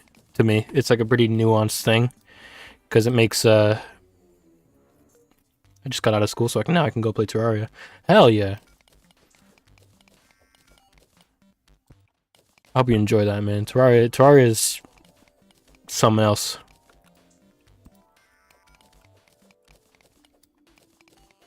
I mean, I've been playing this game for I don't know how long. Probably gonna date myself by saying like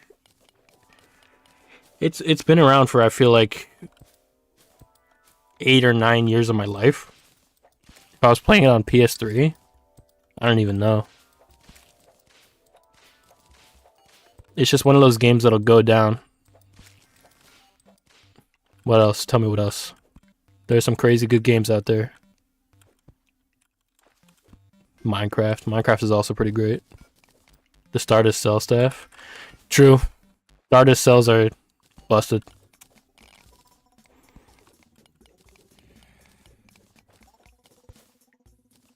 One thing I will say is some people, it's easy for people to want to take the Stardust Dragon Staff instead of the Stardust Cell. But like one day I was like, let me use the Stardust Cells, see if they're any different. And then you try them on and they're like, they're so great. Honestly, I think I like it better than the Stardust Dragon. As cool as the Stardust Dragon looks. I should have enough Thorium to make a set now. I have quite a bit.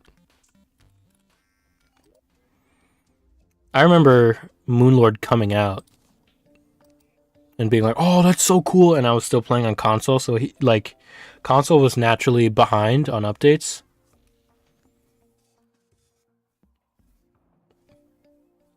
And since it was behind, I was like, oh, I can't wait for this to come out. This is going to be so sick when it comes out. And then I finally got to play against the Moonlord on console when it came out. And that was a whole different experience because like the transition from 1.3, or I think it was 1.3 to 1.4, or maybe it was 1.2 to 1.3, was just a crazy transition. It added so much to the game. Yeah, give it a try. Honestly, I'll always advocate for trying out different weapons, even if it's maybe a little bit worse. Because sometimes you like how a weapon looks more. Sometimes it just makes it easier. It's got little nuance to it, so it just makes it a little bit easier. Moonlord and Xbox 360, so we named it the Moonlord's End, but he wasn't in the game yet. Yeah. I used to do stuff like that too. It's like preparation for it. And then he came out and day one, people were destroying the Moonlord.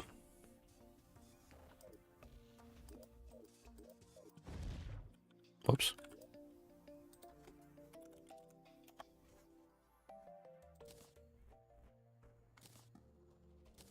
So you can dye weapons, yeah. I think that'd be cool. They should make they should have it so it'll like with the weapons out mod where it's like you'll see it on your hip. Let me get some better lighting. You'll see the Snapthorn on my hip, or you'll see it like over here. And then they should make it so like you can dye it so that it looks better with your armor set, but also summons. He always creep me out along with Okram. Yeah, because they're super. I don't know. They're very. I'm trying to think of the word. Lovecraftian is probably the best way to describe it. With all the tentacles and such. But like when you first heard about him, you're like, oh, this is Cthulhu. Even though he's the Moonlord and not expressly named Cthulhu. Distorted's also a good one. He's just super... just creepy. Creepy's also just a good way to describe them. Both bosses.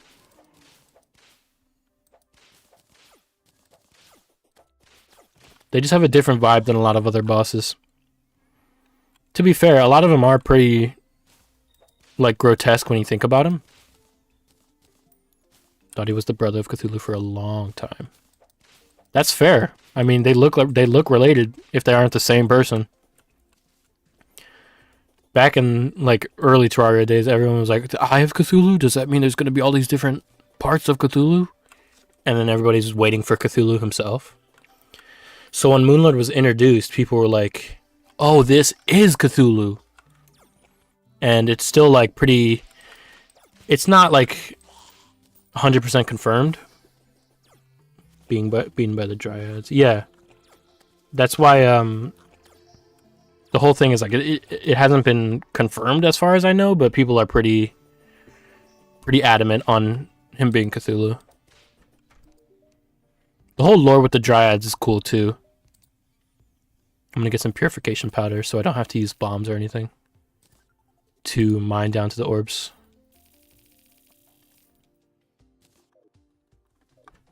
The lore of the Dryads is so cool. The fact that the Dryad in your world is the last Dryad, I'm pretty sure.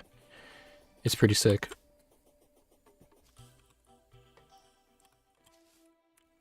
Coming out of the ocean. I know exactly what picture you're talking about. That picture went around. That picture made rounds, man. It was just showing up on every forum like, is this real? Oh, merchant zombie? He's chill. I didn't know he was chill like that. Don't tell anyone, but take this. Pretend you never saw me. What did he give me? A lawn flamingo. How have I never thought of that? Using powder is so smart. I didn't think of it on my own. I think I heard it from like... I don't remember who I was watching. If it was Waffle Time or someone else. That started using the purification powder to get down to the orbs. That's what I mean when I say you can really take any approach to playing this game. There's a ton of unique things you can do. And the smart players will find out ways to use some things that I never would have thought of myself. I'm putting this lawn flamingo right here. He's going to be a denizen of our house. I wish I could record my my voice cracks per minute because I've got some good ones today. Now I'm going to use that technique. Yeah, you should. This is going to be my first time actually using it, so I'm not even 100% sure if it'll work, but theoretically it should, because it should turn ebon stone into normal stone. Let's check right here. Put a little torch down. So we see I can't mine ebon stone yet, but then it turns into normal stone. That's sick. I don't know if that was... maybe that wasn't the intended way. I know bombs are pretty widely used.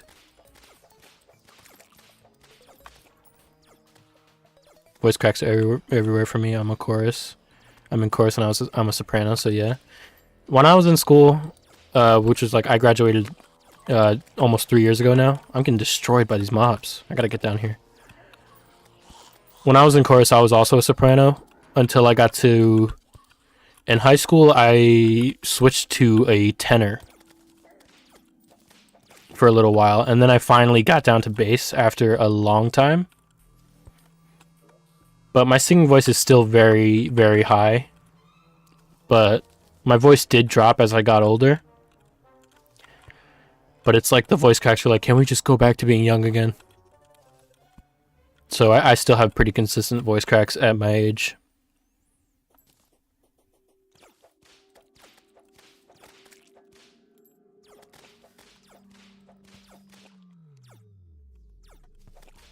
Gotta be careful here, or else I'm going to die to fall damage.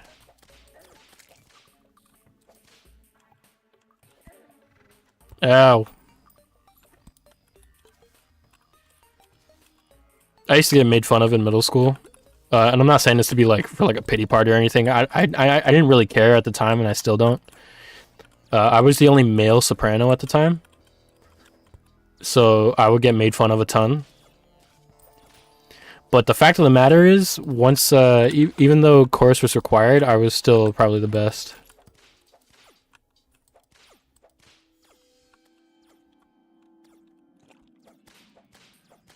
Yeah, that's true. You do just got to deal with the voice cracks. That's why, since I've been recording content, I've just, like, I say it multiple times and I acknowledge it a lot, but I'm just like, yeah, see, there's another one. I acknowledge it quite a bit, and I'm just like, I'm human. Like, it's just a part of how my voice is. I can't help it. You gotta just enjoy life, no matter who you are. Deal with the cards you dealt. What bosses have I beaten so far? I'm not very far in.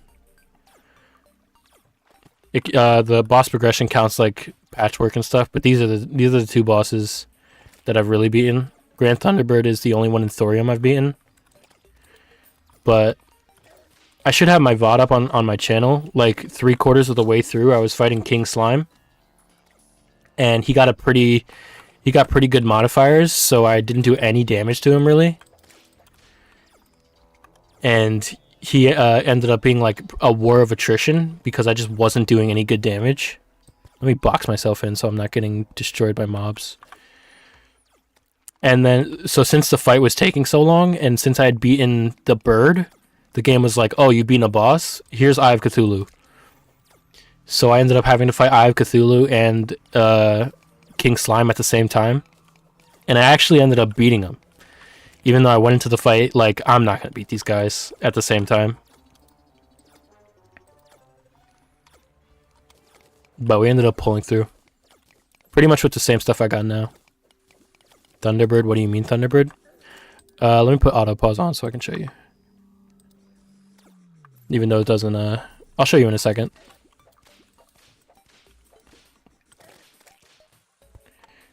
So Thunderbird's a Thorium boss. You summon him with like a flare you can make out of iron and stuff. And she's a pretty fun fight. It's in extra mode, it has some extra mechanics, which is a nice touch because sometimes they don't account for that. A tentacle spike, that would have been good on my melee playthrough. So like she'll end up shooting stuff out and she'll summon some baby vultures and stuff. And it's a pretty balanced fight.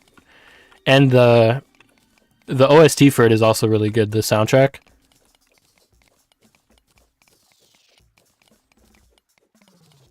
Yeah, Thorium's cool. I feel like it's a lot more chill than Calamity. Did I bring my hammer? I hope I have my hammer on me. I do not. And I took my wood away too, so I can't make a hammer either. Darn. And you can't mine these. Goodness. Classic case of me having a blunder. Gotta go back to get my stuff. I always try to keep my hammer on me too. I can't believe I did that. Let me see if I can make a better hammer, because I got a pretty lackluster hammer right now.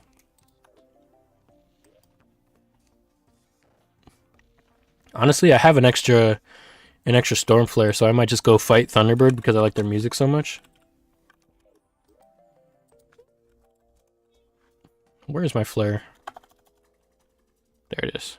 You gotta make a grand flare gun. Oh, it just turned daytime, so we can go fight him.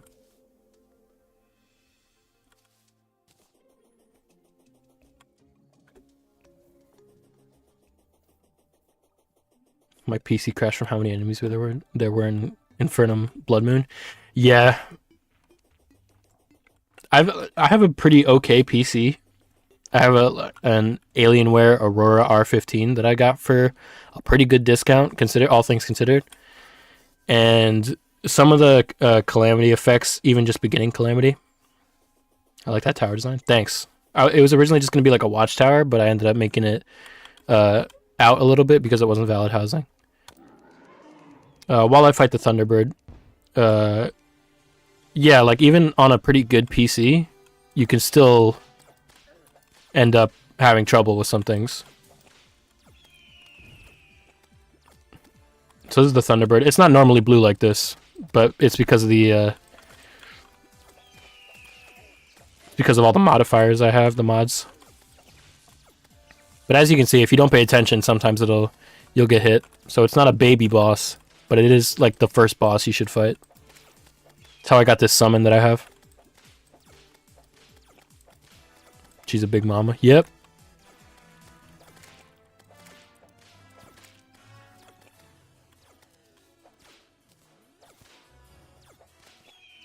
Do I only have one Thunderbird out?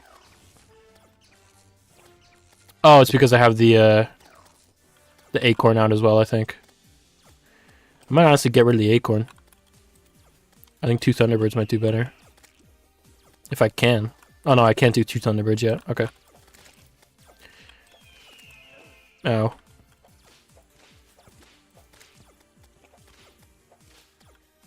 But yeah, even with a good PC, sometimes some things are just too demanding.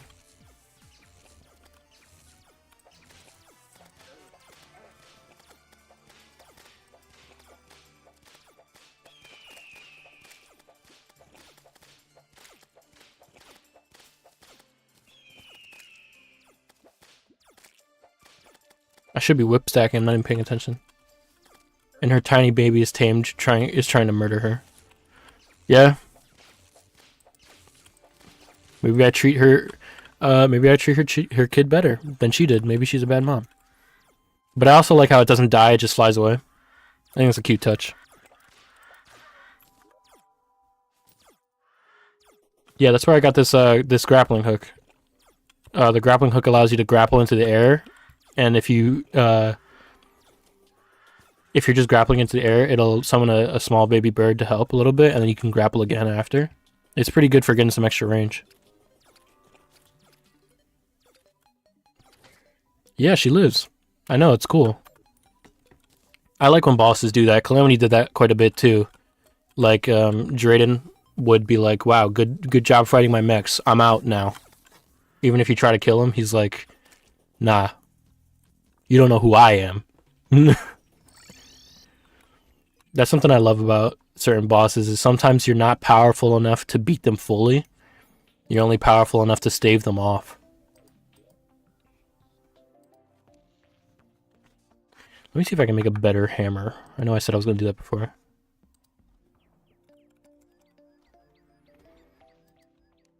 You know what? I'm going to make a platinum hammer. For no reason. I have no reason to have a platinum hammer.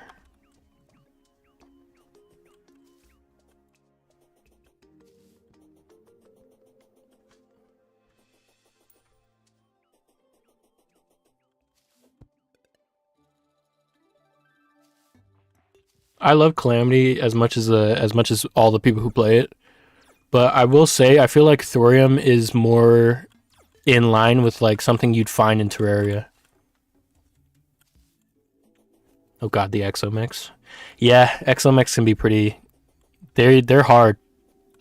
They're very problematic, especially if you don't fight them using just a diagonal method. I'm sure it's insane in Infernum, and I don't even know if I can beat Infernum, to be fair, because Thorium was already, or not Thorium, Calamity's already pretty hard.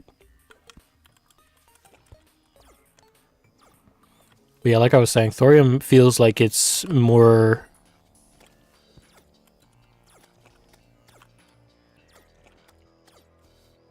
Thorium seems like it's more in-house, almost, if that makes sense. Yeah, the exomechs are they're just a doozy to fight. It's one of those times where you're lucky you have a nice boss theme to accompany you getting melted, but you don't ever hear it for more than 5 seconds because then like the exo twins come out.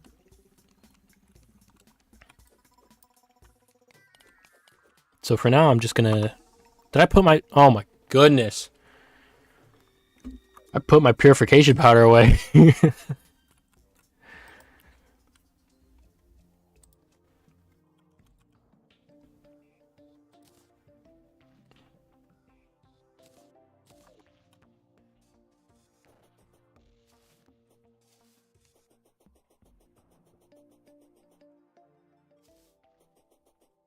I'm real good at going back to get one thing and then forgetting the thing that I needed. I do it in real life. Like, I'll go downstairs to get a drink or something, and I'll leave my phone downstairs. And I gotta go back downstairs for the phone.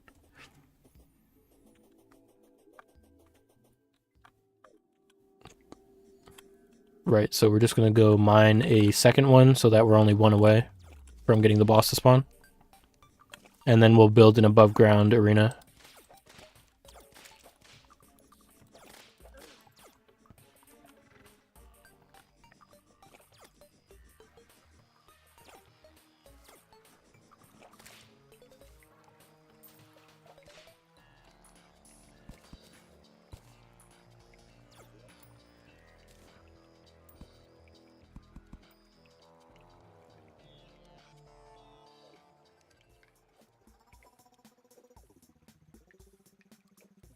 When do I think I'm gonna stop streaming today?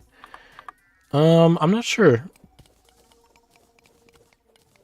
Maybe after I beat Eater of Worlds. And then, like, I don't really have a stable schedule yet for streaming. That's something I'm trying to figure out, considering I'm pretty new to it. But if I'm playing Terraria, and since I'm liking this playthrough so much, I'm probably gonna stream whenever I play this, obviously, so that you guys don't miss anything. But I also don't want you to feel like you have to stick around for the whole stream. That's, if you have things to do, feel free to go. You're not kept here. You can just, you can leave whenever, man. You got your own thing. You got your own things going on, man or woman or whoever you are. You are your own person. But I do appreciate you sticking around for as long as you have. A lot of people who stream aren't even lucky enough to have viewers for the first couple streams and stuff. Let alone someone who chats. So I greatly appreciate it. You're helping me learn how to talk too. Okay, now that we have those, we can get... Well, we'll keep our wood in here for now because we can make the platforms from... As for when I'm going to stream again, I don't know. I want to stream at least 3 times a week.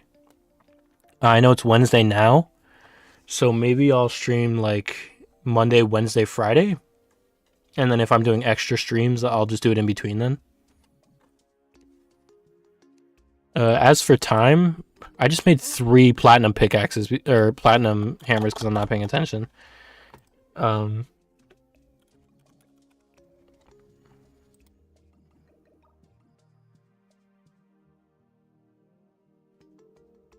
He killed Anahita and the Leviathan without me yesterday. Yeah. That's one thing about multiplayer worlds, is it can be hard to not want to play on your own. And you can always refight, but I understand why you'd be a little peeved about it. It's supposed to be a journey you guys are taking together. I'd recommend just refighting whenever, because I like Anahita and Leviathan. Also a very unique boss. Their theme is also very great. But yeah, like I said, Monday, Wednesday, Friday, probably for streams at least every week is what I want to stick to. Whether or not I'll stick to that 100%, I don't know for sure. Because I can be pretty inconsistent sometimes, but I'll try. Try my darndest. And I'm glad you like sticking around.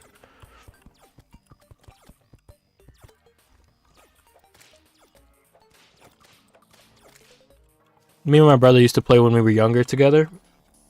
But as we got older, we got interested in different stuff, and we're both doing our own thing. He's got some school stuff he's got to do, so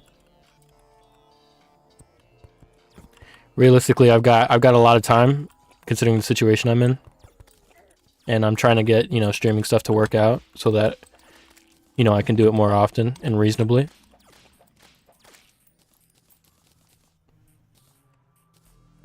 But yeah, me and my brother used to play for a long time, and I remember it being pretty hard to, like, especially, I know it happens a lot when you're playing online too. I'll be sitting there with only like 4 life fruits to my name, and he'll have like a full set of solar armor somehow. Yeah. It's that whole Minecraft YouTuber thing of I did a little mining off camera, and then like they have like a diamond house.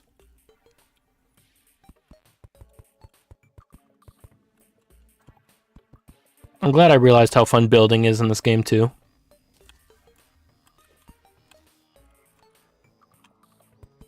It's a real... sometimes I'll just come on here, or I'll go on whatever world I'm playing offline, and I'll just build. And it can calm you down. It can allow you to be creative.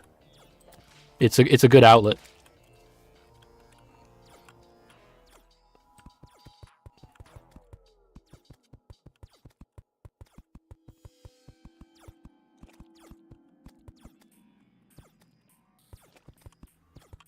I don't think I've ever fought Expert Eater of Worlds. I know I think the only change they have is the Vile Spit. The projectile they spit from their heads. But, I don't know. We just gotta hope that I am able to stick it out. I know because there's gonna be so many segments, they're probably gonna spawn with a bunch of modifiers, which might make it harder.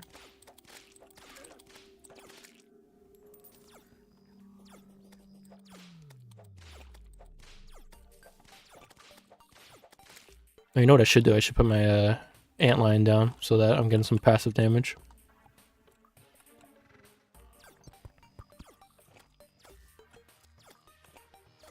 My brother only makes the triple decker hotel.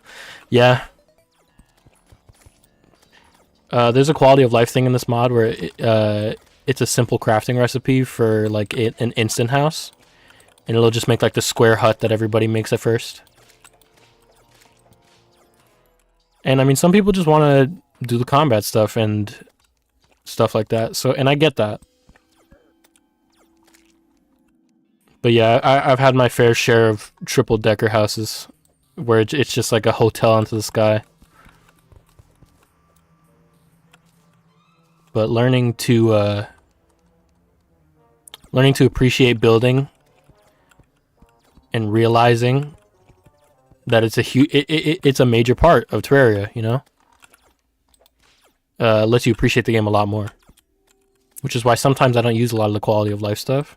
And why I'm considering, like, next playthrough I do, not using magic storage and just, like, actually organizing my chests so that I have to have a chest room.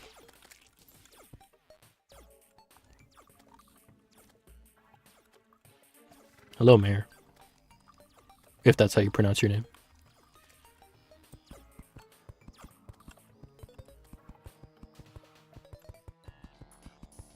Right now I'm just doing some boring arena building. And then we're going to throw ourselves at the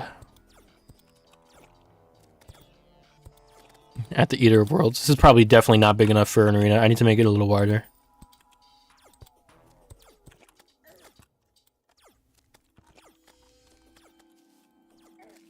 I know for Infernum and stuff like that, you got to make some massive arenas to fight effectively. Even in Calamity, some of the endgame bosses take way bigger arenas.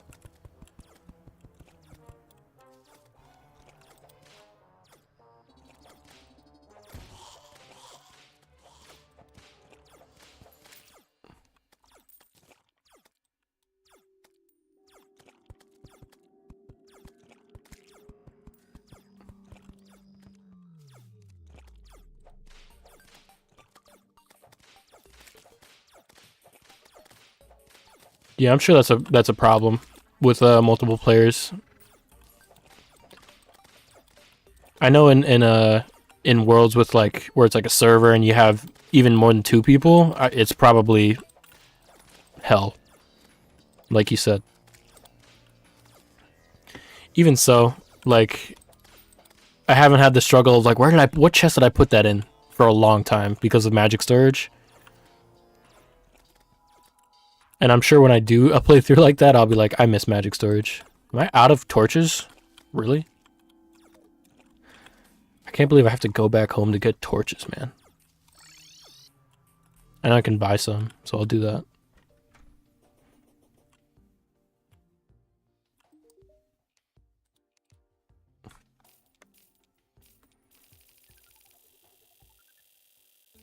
There we go. Now I'll never be in need of torches with 644 of them. Whoops. Alt-tabbed by accident. Now I can go hop on Terraria and find out how to fight that Thunderbird. Yes, you can. And I hope you have a good time figuring it out. That's the fun of a lot of this stuff, is just figuring stuff out. I remember I played Terraria without a wiki for the first time I played it. Or not vanilla Terraria, but Calamity without a wiki the first time I played it. And being lost like I was the first time I played vanilla Terraria is a welcome feeling. I'm on master mode, so I don't know how it'll go against her. I mean, I don't know what master mode adds for Thorium, if anything, but the contact damage will definitely hurt. So when she starts moving to the side, you got to make sure to watch out for that charge. That charge is going to do a lot of damage in master mode. And also her, since her vulture minions are just going to want to slam into you, it'll make it pretty hard. But you can do it. I have a feeling you know how to do it, especially if you played Infernum.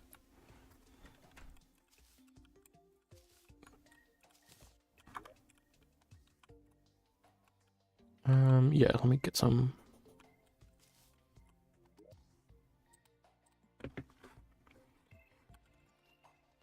Take my wood out of here. I keep accidentally pressing caps lock because it's near to my shift button.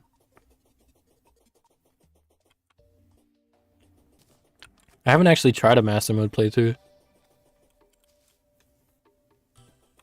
And I remember I wasn't doing it before because master mode isn't really optimized for Calamity Revengeance. And that's part of the reason why Infernum exists. Is to be like that extra difficulty, even though because Malice mode was taken out. But Malice mode was something else. The fact that the longer you fought the bosses, it would increase their defense, like their flat defense. I think that was pretty. It just wasn't thought out enough.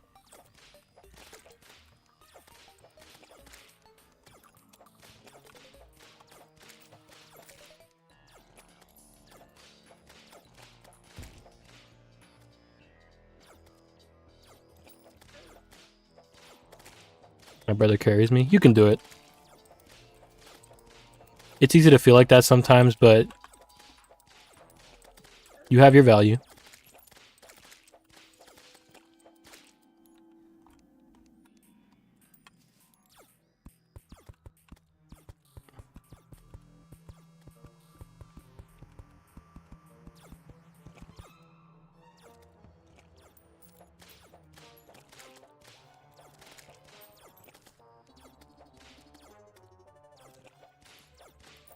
Gosh, all these enemies.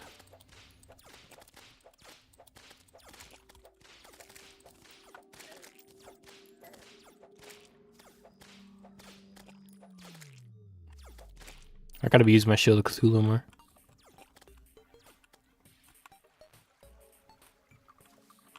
The hardest part about this boss is gonna be getting up to the actual arena without getting smacked by the boss. It honestly probably would have been smarter to make an arena down here, but it can get pretty cluttered pretty quickly. Has to take out the trash? Go ahead, man. It's my job to tell you when I'll be right back. You don't have to worry about telling me.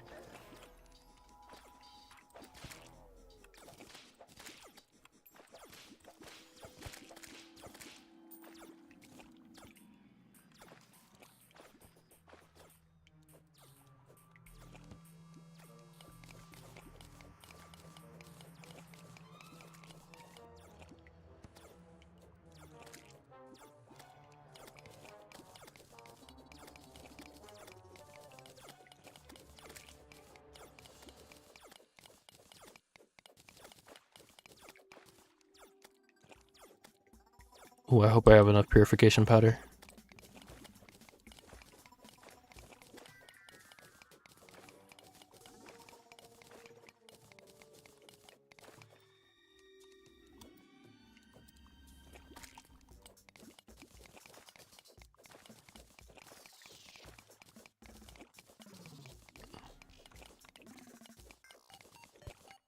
Let's train an escape route. How do we think this is gonna go? We gotta go bam. Bam. We gotta rely on this bird to help us out a ton. Bam. Bam. Bam. Bam. Bam. Bam. I gotta put some platforms down so I can pretty easily get up.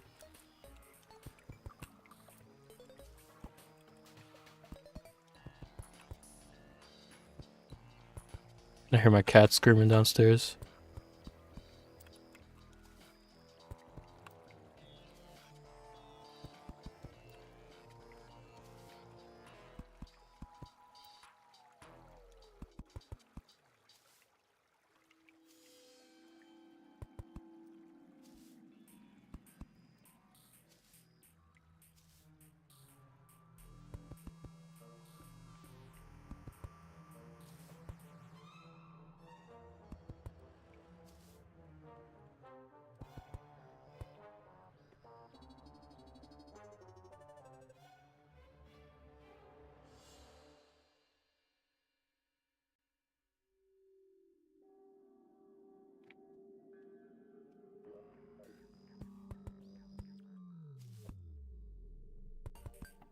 Alright. They're pretty messy platforms, but they should help nonetheless.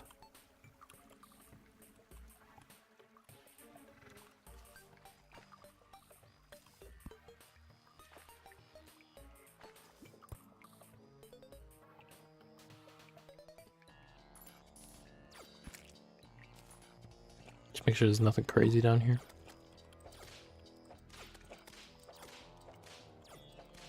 Catch me on. I haven't done anything yet. I just made a small escape. I made some small escape platforms. Oh, look at that. Goblin army. That's both a good and a bad thing. That means I can't fight the Eater of Worlds right now. I mean, I could, but that would be crazy, and I'd definitely lose. I made pretty much escape ladders so that I can get up here quicker when we do fight the Eater of Worlds. But now we have another threat we have to worry about, the goblins. I might actually make some more platforms because we're gonna need more platforms.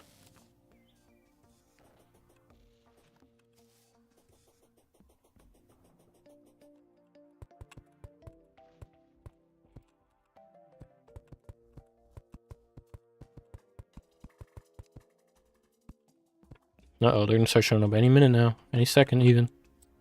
That progress bar is gonna show up.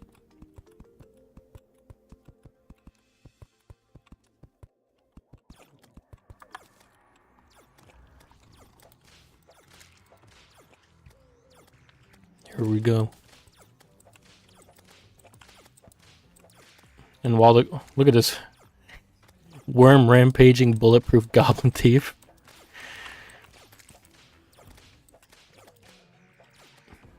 Let's try and fight away from my NPCs so they don't get destroyed.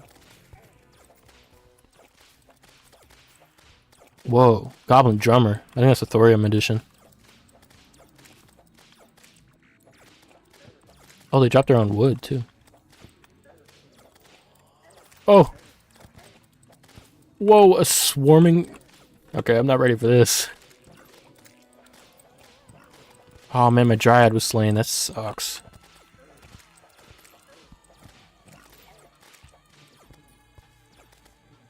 I'm getting messed up. I'm getting swarmed. Look at this guy. Is he a devouring one? Uh-oh. That's bad. That's so bad. I honestly want to see how big he gets. Because he's just going to keep eating the other goblins around him. So I wonder if it's going to...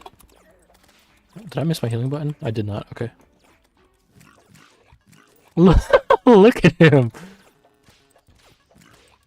One of the drummers is infested too. Alright, we gotta start taking care of this guy. This is a huge problem.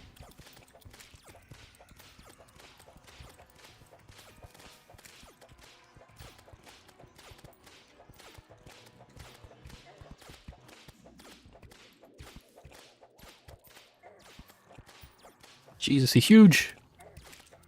And he heals when that happens, so I can't let him... Oh! I died.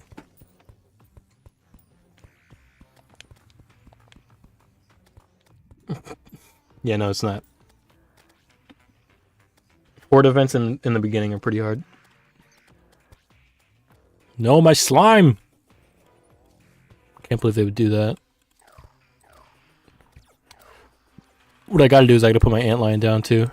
Oh, is one of them really sticky? That sucks.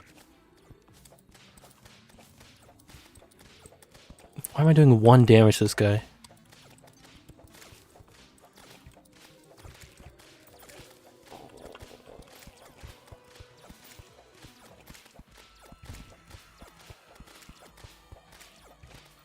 We're making okay progress though. Let me try and protect this. I don't want my zoologist to die, considering, you know, what I have to... Considering she gave me my first whip.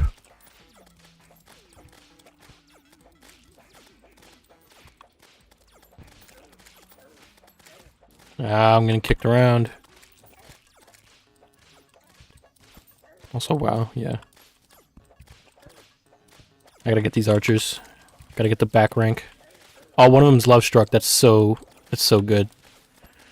Love Struck makes it so that every time you hit them, a bunch of hearts fly out, and when you beat them, even more fly out.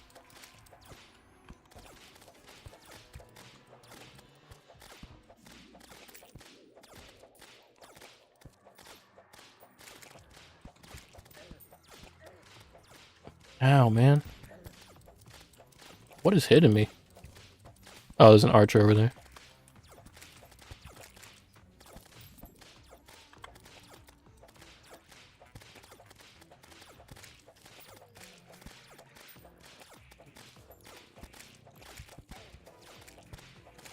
Yeah, some of these modifiers are silly. Some of them are very detrimental, though. Oh, good. One of them is releasing bees every time I hit him. It's a good thing the bees don't have any allegiance, and they will just attack whatever. I wonder if I can somehow get a summoning weapon from this. Ow, ow, ow, ow, bees.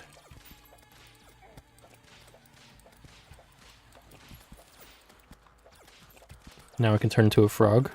Oh yeah, the amphibian thing. She has a frog egg that she sells for a certain amount of money. I forgot about that.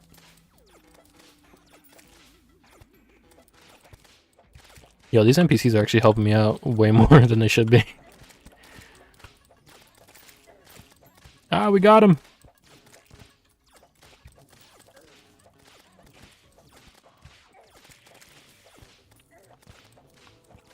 Damn, that's a huge sorcerer.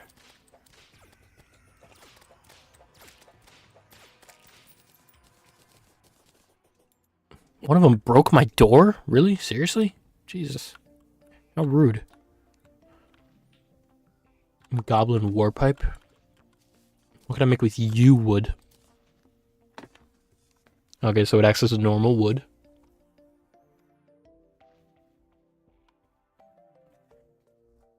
Bird leave behind random fruits or potions based by what you feed the feeder. Cool. Oh, it's any wood.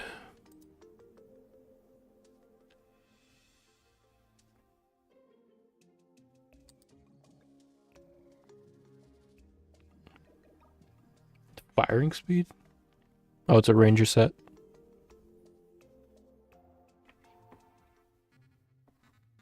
Shadow Flame Staff. Falconeer's Canes. Commands a single falcon to fly towards your cursor. While nearby, your minions have a chance to deal additional damage. Okay, how do I make that? Arcane Armor Fabricator, how do I make that?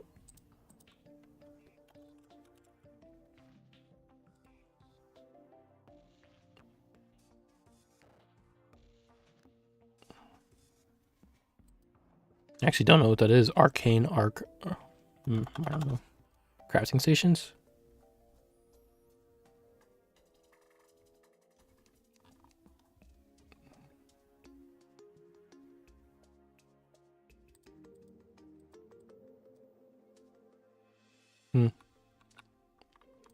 I don't know, we'll figure it out. We have a giant worm to hopefully fight and beat. And my nerdy slime came back. I should empty my inventory a little bit, though. Let me keep anything I need. I should probably get, like, an iron skin potion. Really bad with my money, to be honest. I always buy cool stuff in Terraria anytime I see it. No, I mean, I'm the same way. Luckily, with modded Terraria, you start to get money pretty quickly. I feel like boss drops increase the money. Or they increase the money for boss drops quite a bit. Like, I almost have a platinum, and I'm still pre-eater.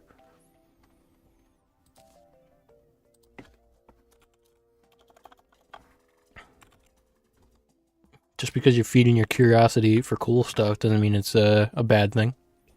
It's not real life money. I know it could be used for more important stuff, but still. Pretty easy ways to make some cash in Terraria.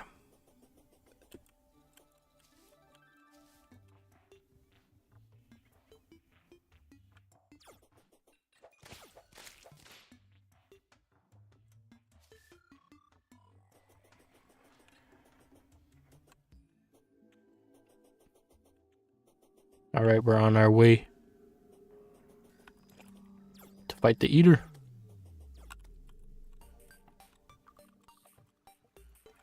This probably won't go that well, if I'm being honest, considering we were dying to some goblins.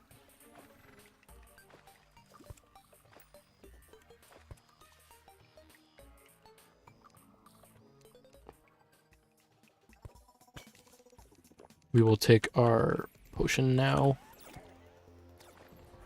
He doesn't do a lot of damage, but should still be cautious. Oh, come on, really? I'd rather not fight you in here.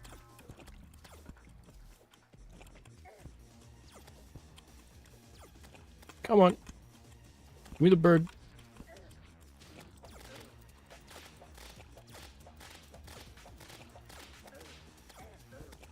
Just gotta power through it. Sitting here with 13 silver. You'll get more, it's alright. But I know that feeling. Oh, wow, look at all the vial spit. Holy smokes. Gotta actually pay attention. Maybe I'm not ready for this fight yet, just yet. Oh, you can break them, though.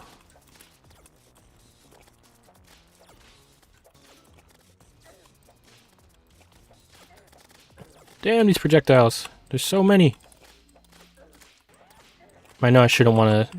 I'm definitely dying here. Damn! Or it'll become worm poop. I became worm poop. Thank you for believing me, Neil. Look, I didn't get any of the segments at all. Shadow Orb. Warding Darkheart. Every 40 ally life. Oh, Shadow Orb. That's good. First light pet, even though it's not that great. Yeah, that was not pretty. Vile Powder and Rotten Chunks.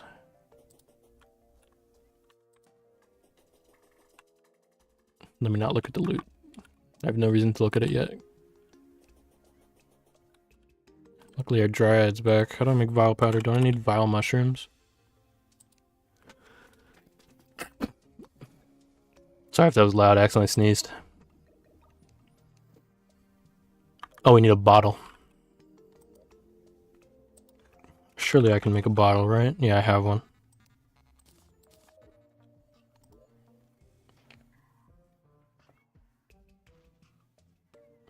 Yeah, I don't know why there's so much vile spit.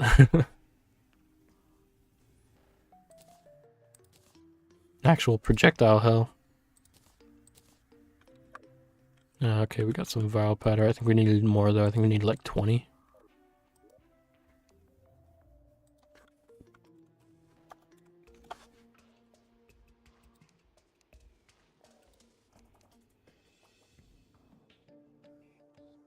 Damn, we need like 30.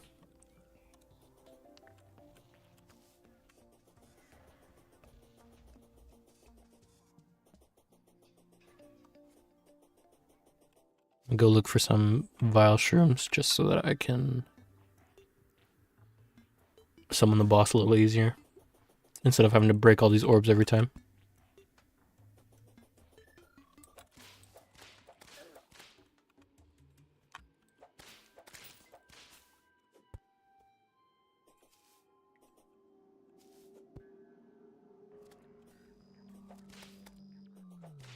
My antline's still here. Loyal.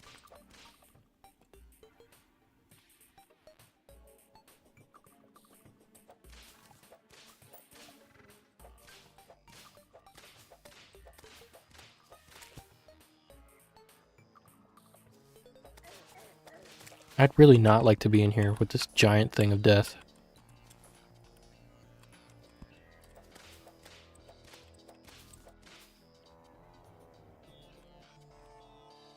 Damn, we don't have a lot of room for vile shrooms to grow, do we?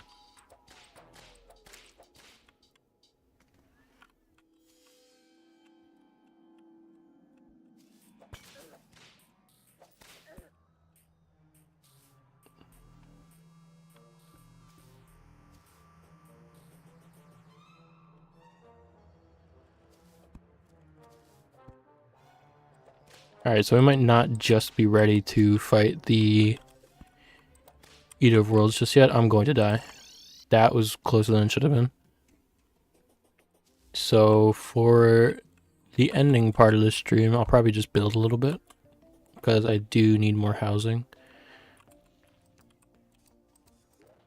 And then before I start stream next time, I'll get the worm food so we can just get right into it.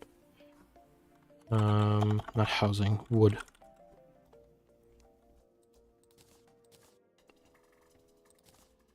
Since I have the architect NPC from Alchemist NPC, I could technically kind of experiment with different woods, but I don't know. I gotta see. What should we do?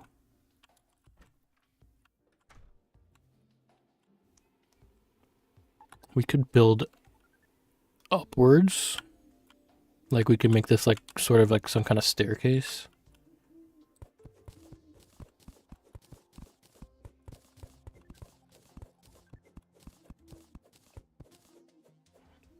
See how that goes.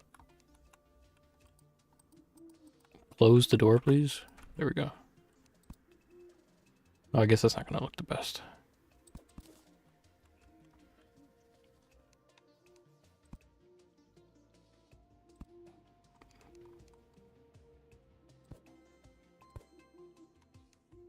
You know, I always struggle with making the wood platforms look good.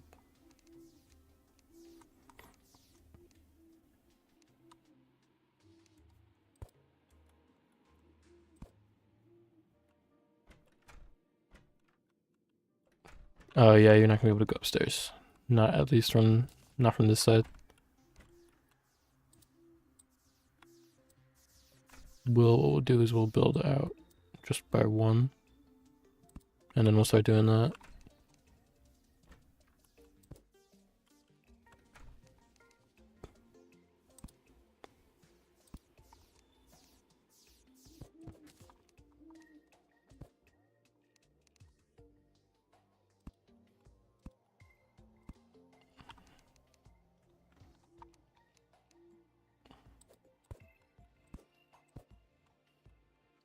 Okay, that's about even. It might not be exactly even with the other house, though. That's true. And it's because I technically can't climb up the stairs without... how do I approach this? I'll just make it one more longer. It's fine.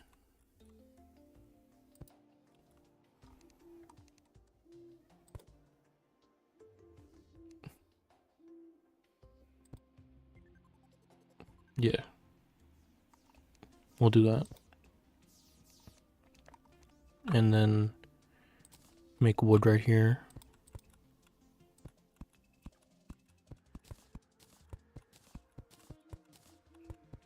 $12. How big is the indoor over here is a good question. So the room itself is 15. Okay.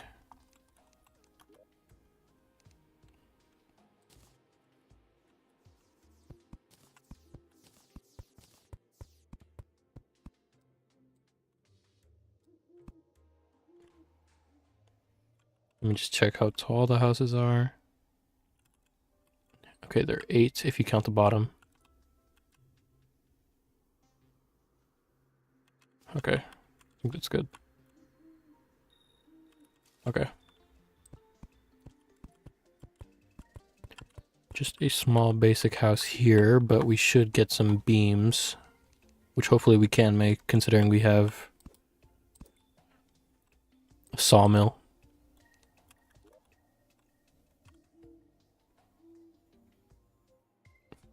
I have Undertale music, which replaces the Terraria music, and I love it so much. I've thought about doing that with the ultrasonic mod. I'll probably do it for a lot of offline playthroughs because I just don't want to get, you know, copyright struck. But yeah, I had that activated earlier, and I realized I probably wasn't going to use it. And it's a shame, but I think it'll probably be a lot of fun to get the music you love from other games and put it in a game you love just as much.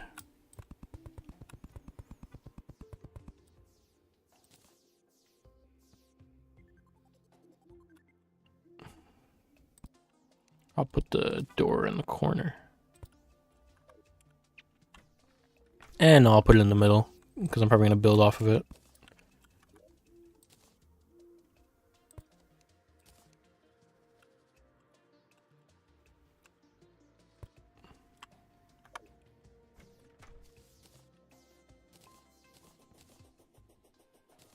God, all these fallen stars.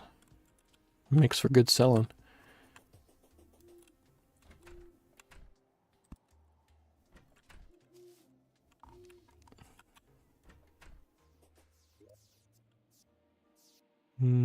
Beams.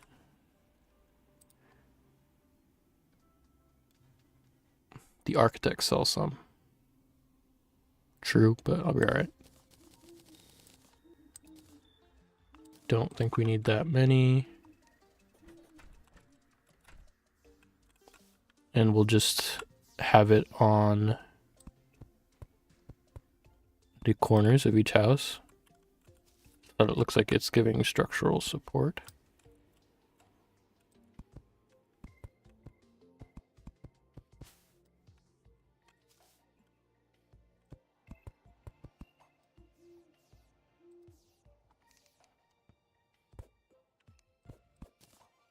And we can replace the wood on top of here so it connects normally. And then it looks like it actually makes sense, right? Is that even? Is this house uneven? I feel like it might be uneven. 5 and 5. No, it's technically even. 6 and 6. Okay, so we officially have an extra house. I know I said I was going to do a lot of building, but I gotta eat something. So I'm probably gonna end the stream in a second. For those of you who stuck around, thanks a bunch. I'm gonna show off my mod list real quick. Just for future references, I'll show only my enabled mods. If you miss anything, you can always... I'll have this VOD up on my channel under live, so you can just recheck. But these are the mods I have equipped.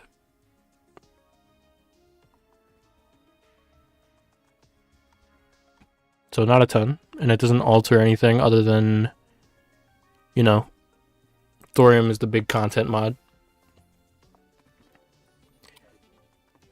And with that, I think is Terraria my favorite game or what? Hell yeah. Honestly, it's up there. I have some other games that are personally big for me, like Castlevania. And that series, I feel like it's pretty great, but Terraria is definitely in the top 5, if even the top 3. With that, I'm going to end stream. If you guys stuck around, big thanks to you guys. I mean, I didn't expect anyone to come out today, so your support is appreciated. If you're watching from the VOD, and you liked what you're seeing, the best way to support me is by liking and subscribing. And I hope you have a good rest of your day or night. To the person in chat who's stuck with me the whole time, I hope you have fun playing Terraria. And be kind to yourself, be kind to others. And with that, I will see you next time.